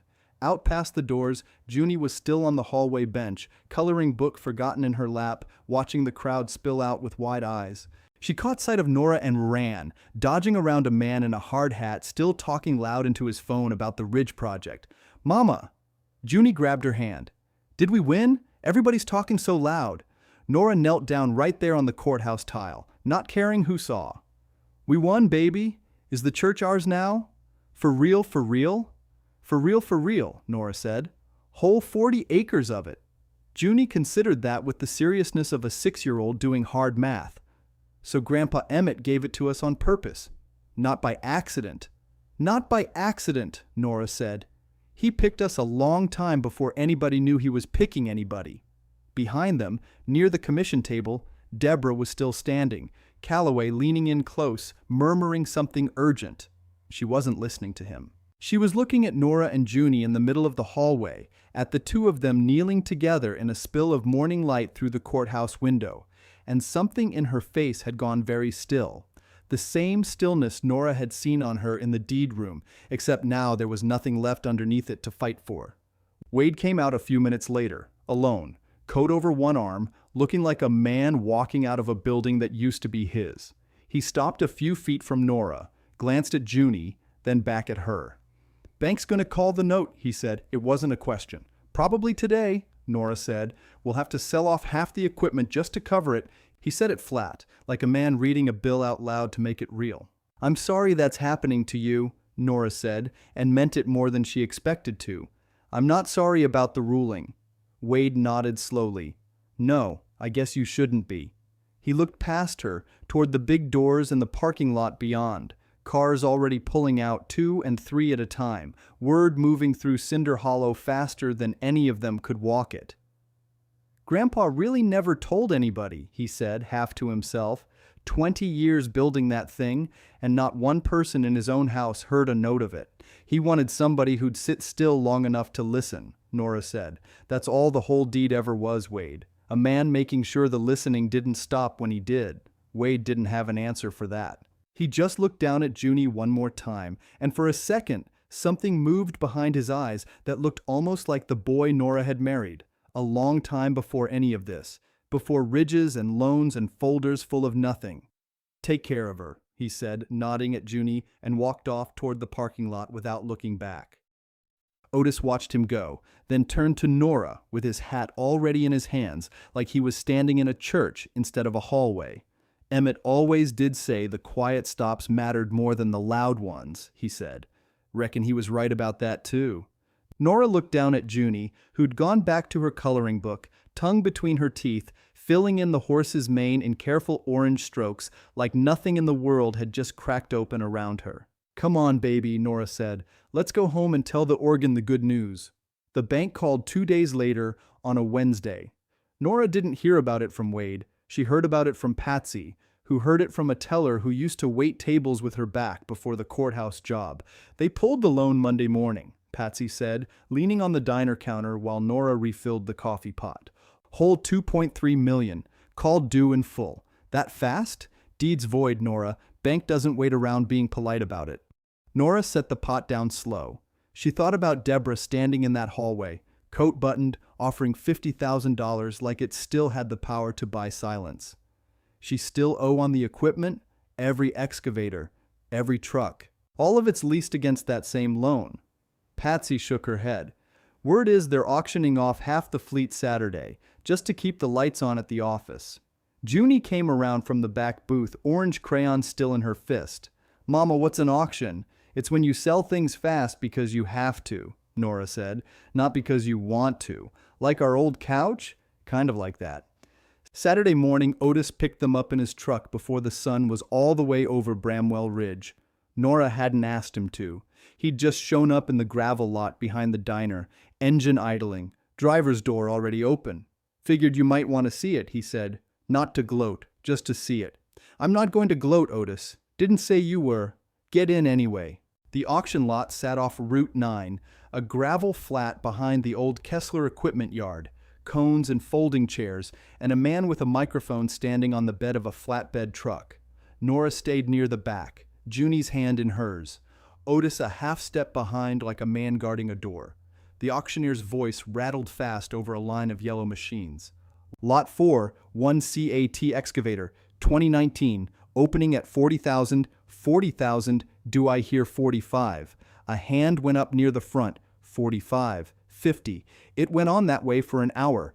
Dozers and log skidders and a flatbed hauler, each one going for less than what Nora guessed they were worth, because everybody standing in that lot knew Kessler land and timber needed the cash by Friday, not by fair value. Deborah stood off to one side the whole time, sunglasses on despite the gray sky, Calloway beside her with a clipboard. She didn't look at Nora once. She looked at every machine as it left the lot like she was watching her own name get erased off something. "Lot 11, the auctioneer called. "Company row bunkhouse trailer and contents, opening at 2,000. Otis leaned down toward Nora. "That's the trailer Emmett used to eat his lunch in, back when he still ran crews on this ridge." "They're selling that too?" "They're selling anything that'll move," Otis said. "That's what a called note does to a family, Nora. Doesn't matter whose name used to be on the gate." By noon the lot had thinned to gravel and tire tracks, and Deborah was still standing there when Nora and Junie walked past on their way back to the truck. This time Deborah looked up. "You didn't come here to see me lose everything," Deborah said. It wasn't quite a question. "No," Nora said. "I came because Otis wanted to see the ridge one more time before it looked different." Deborah nodded slow, like that answer cost her something to accept. "The ridge development's dead. Bank's not financing anything else with our name on it. Not for years." "I'm sorry for the men who worked those machines," Nora said. "I'm not sorry the ridge stays a ridge." Deborah almost smiled. It didn't get very far. "Emmett would have liked hearing you say that." "I know," Nora said. "He already told me in his own way." She didn't wait for whatever Deborah might have said back. She took Junie's hand and walked on toward Otis's truck, and behind her, the auctioneer's voice called one more lot number into a lot that was mostly empty now. The chapel looked different by the time October came around, though nothing about the outside had changed. Same tin roof, same crooked steeple, same cornerstone with the carved end still catching morning light the way it had every day since 1911. Inside was where the difference lived. Otis had brought in a friend from Beckley, a woman named Cass Farrell, who restored church organs for a living, and had driven 2 hours just to put her hands on the casework and go quiet for a long minute before she said anything at all. 20 ranks, Cass said finally, running a finger along a row of pipes. "Hand cut. Half of these are stamped mining parts, repurposed. I've never seen anything like it outside a museum." "Otis said it might be worth something," Nora said. "Might be worth $180,000 to the right collector," Cass said. "Might be worth more to a chapel that wants to keep it right where it stands and just get it singing again." Junie was sitting cross-legged on the altar steps, coloring book open on her knees, listening the way she listened to everything now, like the whole world might be about to hum. "Can it get fixed?" Junie asked. "It can," Cass said. "Take some months. Some of these bellows need new leather. Couple pipes need resoldering where age got into the seams." "How much does that cost?" Nora asked. "Full restoration, done right, respecting what he built it out of? Call it $12,000 in materials. Labor I'll do for cost, because I don't get handed something like this twice in a career." Otis stood back by the door, hat in his hands again, watching Cass run her fingers over pipes he'd tuned for Emmett 30 years before anybody else in this county knew they existed.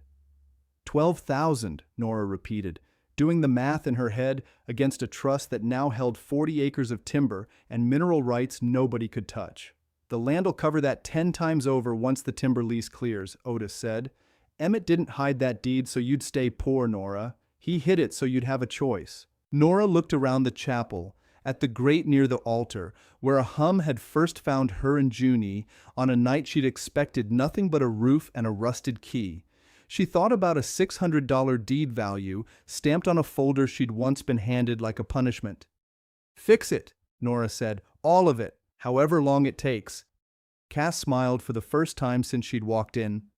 Then I'll need somebody who knows this instrument by ear to work alongside me. Somebody who's heard every one of these pipes before. She looked at Otis when she said it, and Otis looked at Nora, and for a second nobody in that chapel said a word, just stood in the quiet the way Emmett Kessler must have stood in it for 20 years, building something nobody else knew to listen for.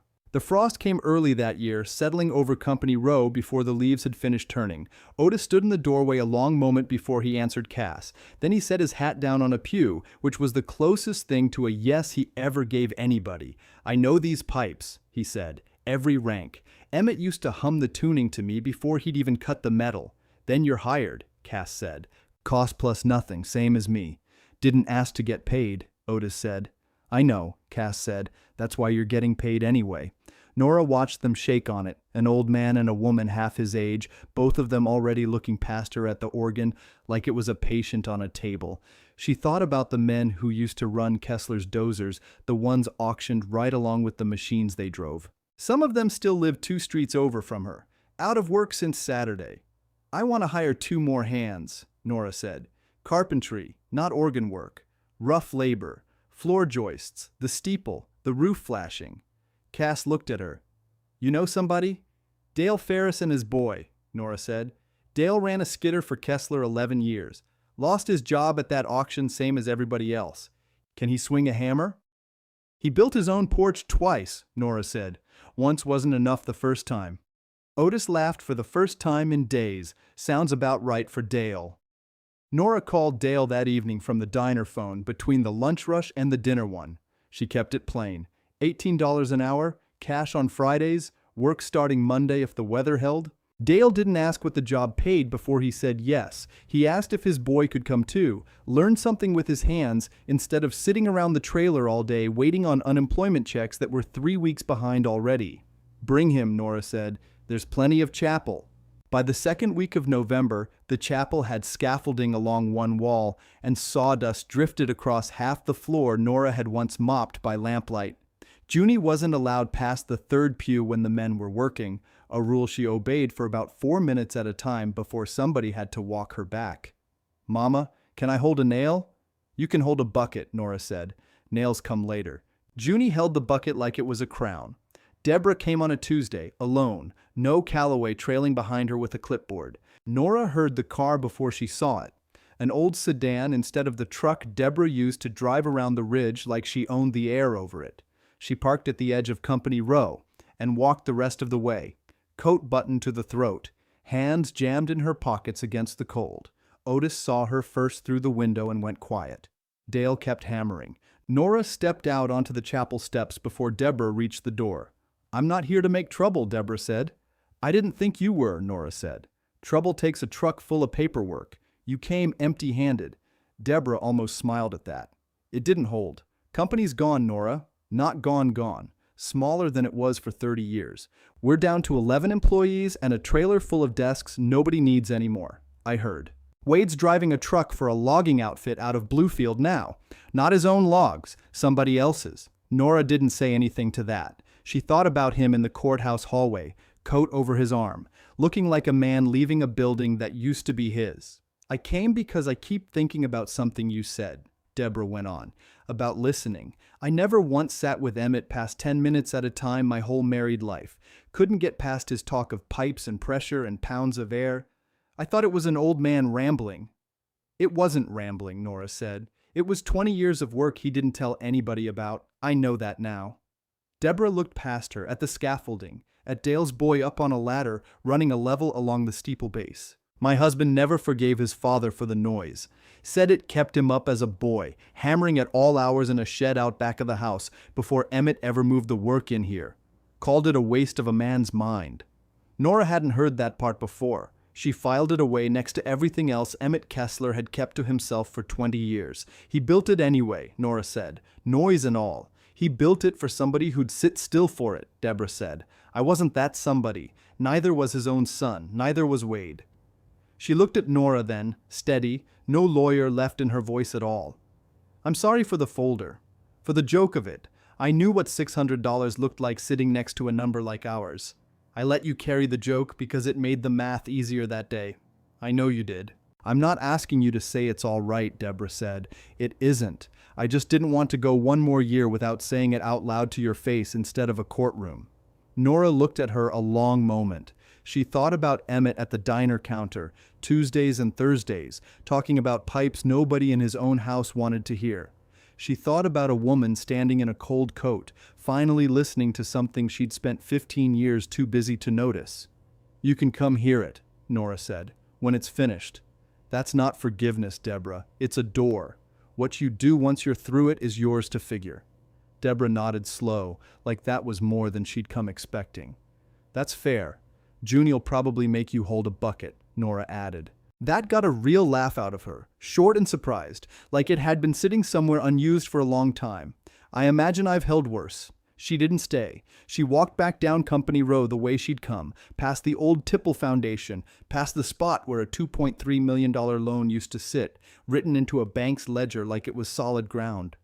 Nora watched her go, then went back inside where Otis was running a cloth along a pipe casing older than either of their mothers. She apologize? Otis asked, not looking up. Some of one. Emmett would have taken that, Otis said. He wasn't a man who needed the whole thing, just enough to know somebody meant it. Nora picked up a broom and started on the sawdust, drifted along the third pew, and out past the window. Junie was crouched by the cornerstone again, tracing the carved N with one finger the way she did most afternoons now, like it was a habit instead of a mystery. Mama, Junie called. When the organ plays, will it sound like the floor did that first night? Bigger than that, Nora said. Otis says once every pipe's working, you'll feel it in your teeth. Junie considered that with real seriousness, the same look she'd worn doing hard math in a courthouse hallway.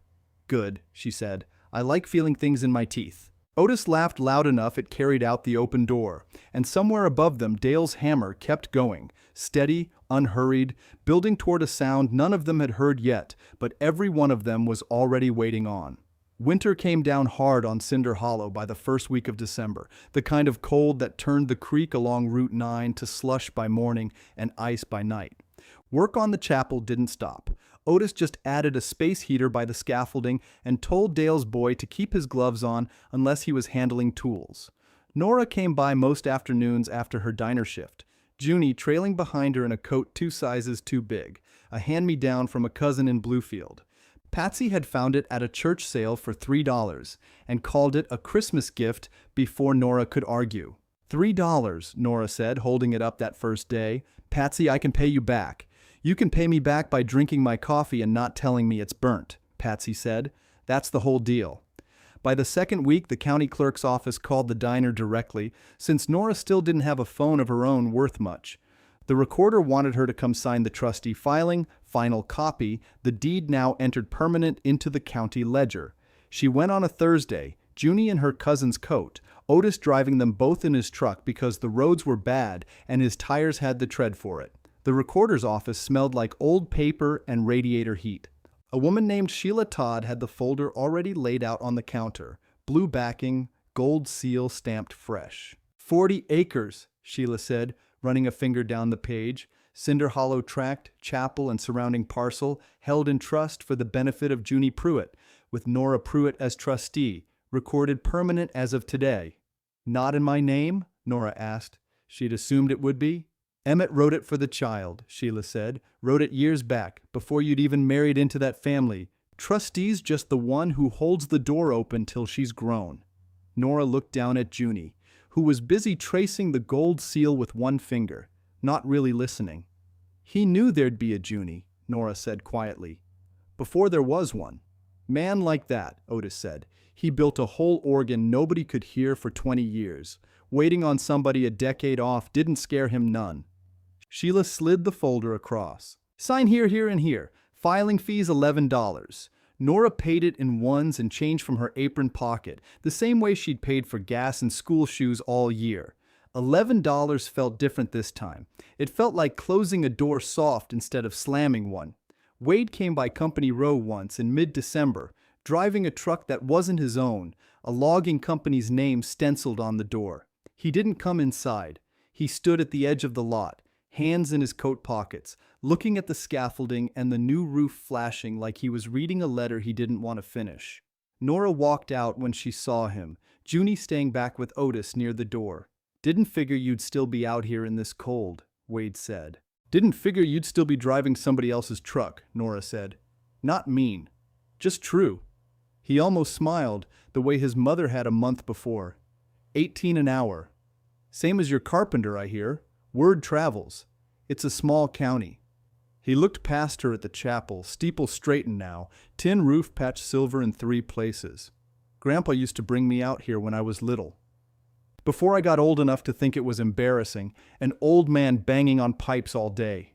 "You could still come look," Nora said. "Nobody's stopping you." Wade shook his head slow. "I don't think I'm the one he built it for. I made my peace with that a while back, standing in a hallway, watching you carry a folder I used to laugh about." He didn't say sorry. Nora didn't ask him to. Some doors, she was learning, didn't need walking through to still count as open. "Mama's coming around Christmas to see it lit," Wade said. "Said you told her that was fine."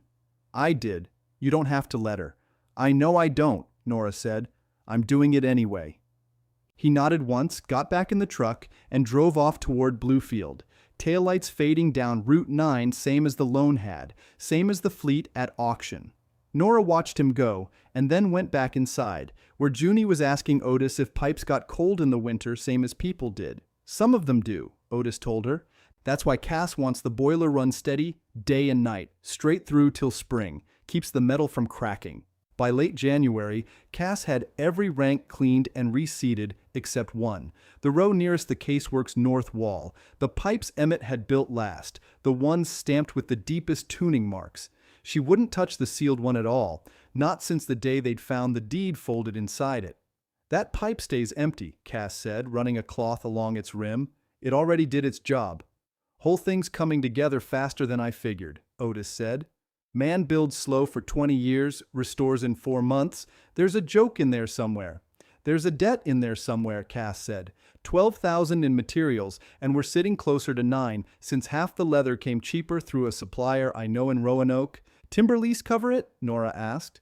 "Lease cleared 18,000 last month," Otis said. "First payment. There'll be more come spring cutting." Junie, sitting on the altar steps with her coloring book, looked up at that number the way she looked up at every number now, like she was keeping her own private ledger somewhere behind her eyes. $18,000, she repeated. "That's more than the chapel was worth." "Way more," Nora said. "But you didn't sell the chapel." "No. So the chapel's still worth $600, Junie said, working it through, and also worth way more than 18,000, both at the same time. Otis laughed loud enough it echoed off the rafters. "Kid's got Emmett's head for numbers that don't sit still." "She's got her own head," Nora said. "He'd have liked that better anyway." Deborah kept her word about Christmas. She came the week before, not on Christmas Day itself, said she didn't want to make a show of it in front of a family that wasn't fully hers to claim anymore. She brought nothing but herself, no clipboard, no lawyer, just a plain coat and a thermos of coffee, she said was for the men working the scaffolding, since it was bitter cold that week. 11 employees left, she told Nora, standing near the door while Otis checked a valve overhead. "We're logging 2 ridges over now, smaller outfit, smaller trucks. Wade drives for us some weekends when the Bluefield company doesn't need him." "That an apology or a status report?" Nora asked, not unkind. "Bit of both," Deborah said. "I don't have the words for the first part without the second part propping it up." Junie came over holding the coloring book. "Miss Deborah, do you want to hold a bucket?" Deborah looked at the bucket, half full of sawdust, then at the girl holding it out like a gift. "I believe I do," Deborah said, and took it, and stood there holding sawdust in a cold chapel like it was the most ordinary thing in the world, while overhead Otis leaned into a pipe and coaxed one long low note out of it, just to test the seat, just to hear if the leather was holding. The note rolled out over the rafters and down into the floor grates, and for a second, everybody in that chapel went still, the way they had the very first night the furnace ever kicked its hum up through the boards. "That's one," Cass called down. 19 more ranks to go before we know what the whole thing sounds like together." 19, Junie said, mouthing the number like she was memorizing it for later. "Count the pipes," Otis says, "not the coins." "That's right," Otis said, climbing down the ladder, cloth still in his hand. Emmett always did tell it that way round. Deborah set the bucket down slow, like she didn't trust her own hands with it anymore. "I used to think that line was foolishness," she said. An old man talking himself into believing scrap metal mattered more than a signed loan. "And now?" Nora asked. Deborah looked up at the pipes, silent and gleaming in a row, waiting on 19 more notes to join the one Otis had just coaxed loose. "Now I think he counted right," Deborah said, "and the rest of us were the ones adding it up wrong." The last rank went in on a Tuesday in February, the ground still hard, the creek still crusted white at its edges. Cass called it before she even climbed down the ladder. "That's 20, she said. "Every pipe seated, every rank's got wind." Otis stood below her, cloth in his hand, not moving. 20 ranks, he said. "Man built 20 ranks in a shed, nobody looked in." 21 counting the sealed one, Nora said. "That one just doesn't play. That one already said its piece," Otis said. Junie was on the altar steps, coat still zipped, breath showing in the cold chapel air. "Can we hear it now?" "All of it?" "Not today," Cass said. "Today we check for leaks. Leather's got to seat right before we push full wind through 20 ranks at once." "You rush that. You crack something Emmett spent a winter shaping." "How long?" Nora asked. "A week. Maybe less." Junie counted on her fingers, the same way she'd counted $18,000 into pieces she could hold in her head. 7 days, she said. "That's not counting days, Mama. That's counting pipes." Otis laughed at that, short and surprised. Kids already smarter than the lawyers. Patsy heard about it at the diner that same week, from Otis, who came in most mornings now for coffee he swore was still burnt no matter how Patsy changed the pot. 20 ranks, Patsy repeated, refilling his cup without being asked. "That means something. Means the whole organ's alive," Otis said. "First time in maybe 40 years. I want to hear it," Patsy said, "not asking permission. Telling you I'm coming." "Bring earplugs," Otis said. "Cass says it'll rattle the windows. Chapel's got no windows left to rattle. Rattle the ones we put back in, then." Patsy untied her apron right there behind the counter, like she was already deciding what day she'd close early. Nora worked her shift, same as always that week, plates and grease and Patsy hollering orders. But she felt the days different now, counting down toward a sound instead of a bill. Junie asked every morning at breakfast if today was the day. "Not yet," Nora told her Thursday. "Cass says Friday." "Friday," Junie said, and ate her eggs like Friday was already sitting on the plate with them. Otis came by Company Row before dawn on Friday, same as he had that very first morning back in October, boots crunching frost on the gravel. He let himself in the side door, the one that didn't stick anymore since Dale had planed it down. Cass was already inside, a hand light on the console, working the stops one at a time like she was greeting each one by name. "You sleep at all?" Otis asked her. "Some," Cass said. "Didn't want to run full wind alone. Wanted witnesses in case something in there decides to fight back after 40 years of sleep." "It won't fight," Otis said. "Emmett built it to last past both of us." By 9 that morning, word had gotten around Cinder Hollow the way word does in a town with one diner and one gas station. Patsy showed up with the coffee thermos she usually saved for funerals and county fairs. Dale came with his boy, both still in work coats like they meant to keep working right through whatever happened. Deborah came too, quiet, standing near the back by the door she hadn't fully walked through the first time. Junie sat on the front pew, hands folded in her lap like church was really about to start. "You nervous?" Nora asked her. "No," Junie said. "I already heard the floor sing. This is just the floor singing bigger." Cass sat at the console, hands over the keys, not pressing yet. "Furnace is up," she said. "Wind's full in every chest. Once I press this, there's no half doing it." "Then don't half do it," Otis said. Cass pressed the keys. The sound didn't come slow. It came whole, low and wide, a chord that filled the rafters before anybody in the room had time to brace for it. Nora felt it the way Junie always said she would, in her teeth, in the floorboards under her shoes, in the window glass Dale had set back into the frames. Junie's mouth fell open. She didn't say anything at first. She just put both hands flat on the pew in front of her, like she wanted to feel the wood shiver along with the sound. "Mama," she finally said, over the swell of it, "it's not singing anymore. It's talking." Cass held the cord a long moment, then let it fall, then pulled a different set of stops and pressed again, softer this time, something closer to a hymn than a shout. The pipes answered different every time, deep ones rumbling under the floor, thin ones ringing high near the rafters, all 20 ranks finding each other after 40 years of silence. Patsy had her hand over her mouth. Dale's boy had gone still on the ladder rung he'd been perched on, tools forgotten in his lap. Deborah stood by the door with her coat still buttoned, not moving, not speaking, just listening the way Emmett Kessler used to beg her to listen for 15 years and never once got. When Cass finally lifted her hands off the keys, the chapel didn't go quiet right away. The sound hung in the rafters a second, then rolled down into the floor and faded soft, like it was tucking itself back in for later. Nobody clapped. It didn't feel like a thing you clapped for. "Well," Otis said into the hush, voice thick, "there it is, 20 years of a man's evenings all at once." "It's beautiful," Patsy said, wiping under her eyes with the back of her wrist. "Lord Otis, it's beautiful." Deborah spoke from the back, quiet. "I used to hear pieces of that through a shed wall," she said. "Never once heard it whole." She looked at Nora. "He built something whole. I don't think anybody in this family ever built anything whole before." "He had help," Otis said. "The County Historical Society's already asking to send a man out. Cass thinks they'll want it on some registry list. Might bring people out from 3 counties over just to hear it." "People pay for that?" Dale asked. "Some churches pay good money for organs half this size," Cass said. "This one's hand-built, mine parts and all, dated plain as day. That's not common. That's rare enough. It'll draw its own crowd, given time." Junie was still looking at the floor grates like she expected to see the sound instead of just hear it. "Mama," she said, "does this mean the chapel's not worthless anymore?" "It was never worthless," Nora said. "Some folks just hadn't learned to listen yet." Cass ran her hand along the console's edge, gentle, like she was thanking it. "One more thing before everybody scatters," she said. "There's a stop up here I haven't pulled. Emmett labeled it different from the rest. Little brass tag, hand-scratched. What's it say?" Otis asked.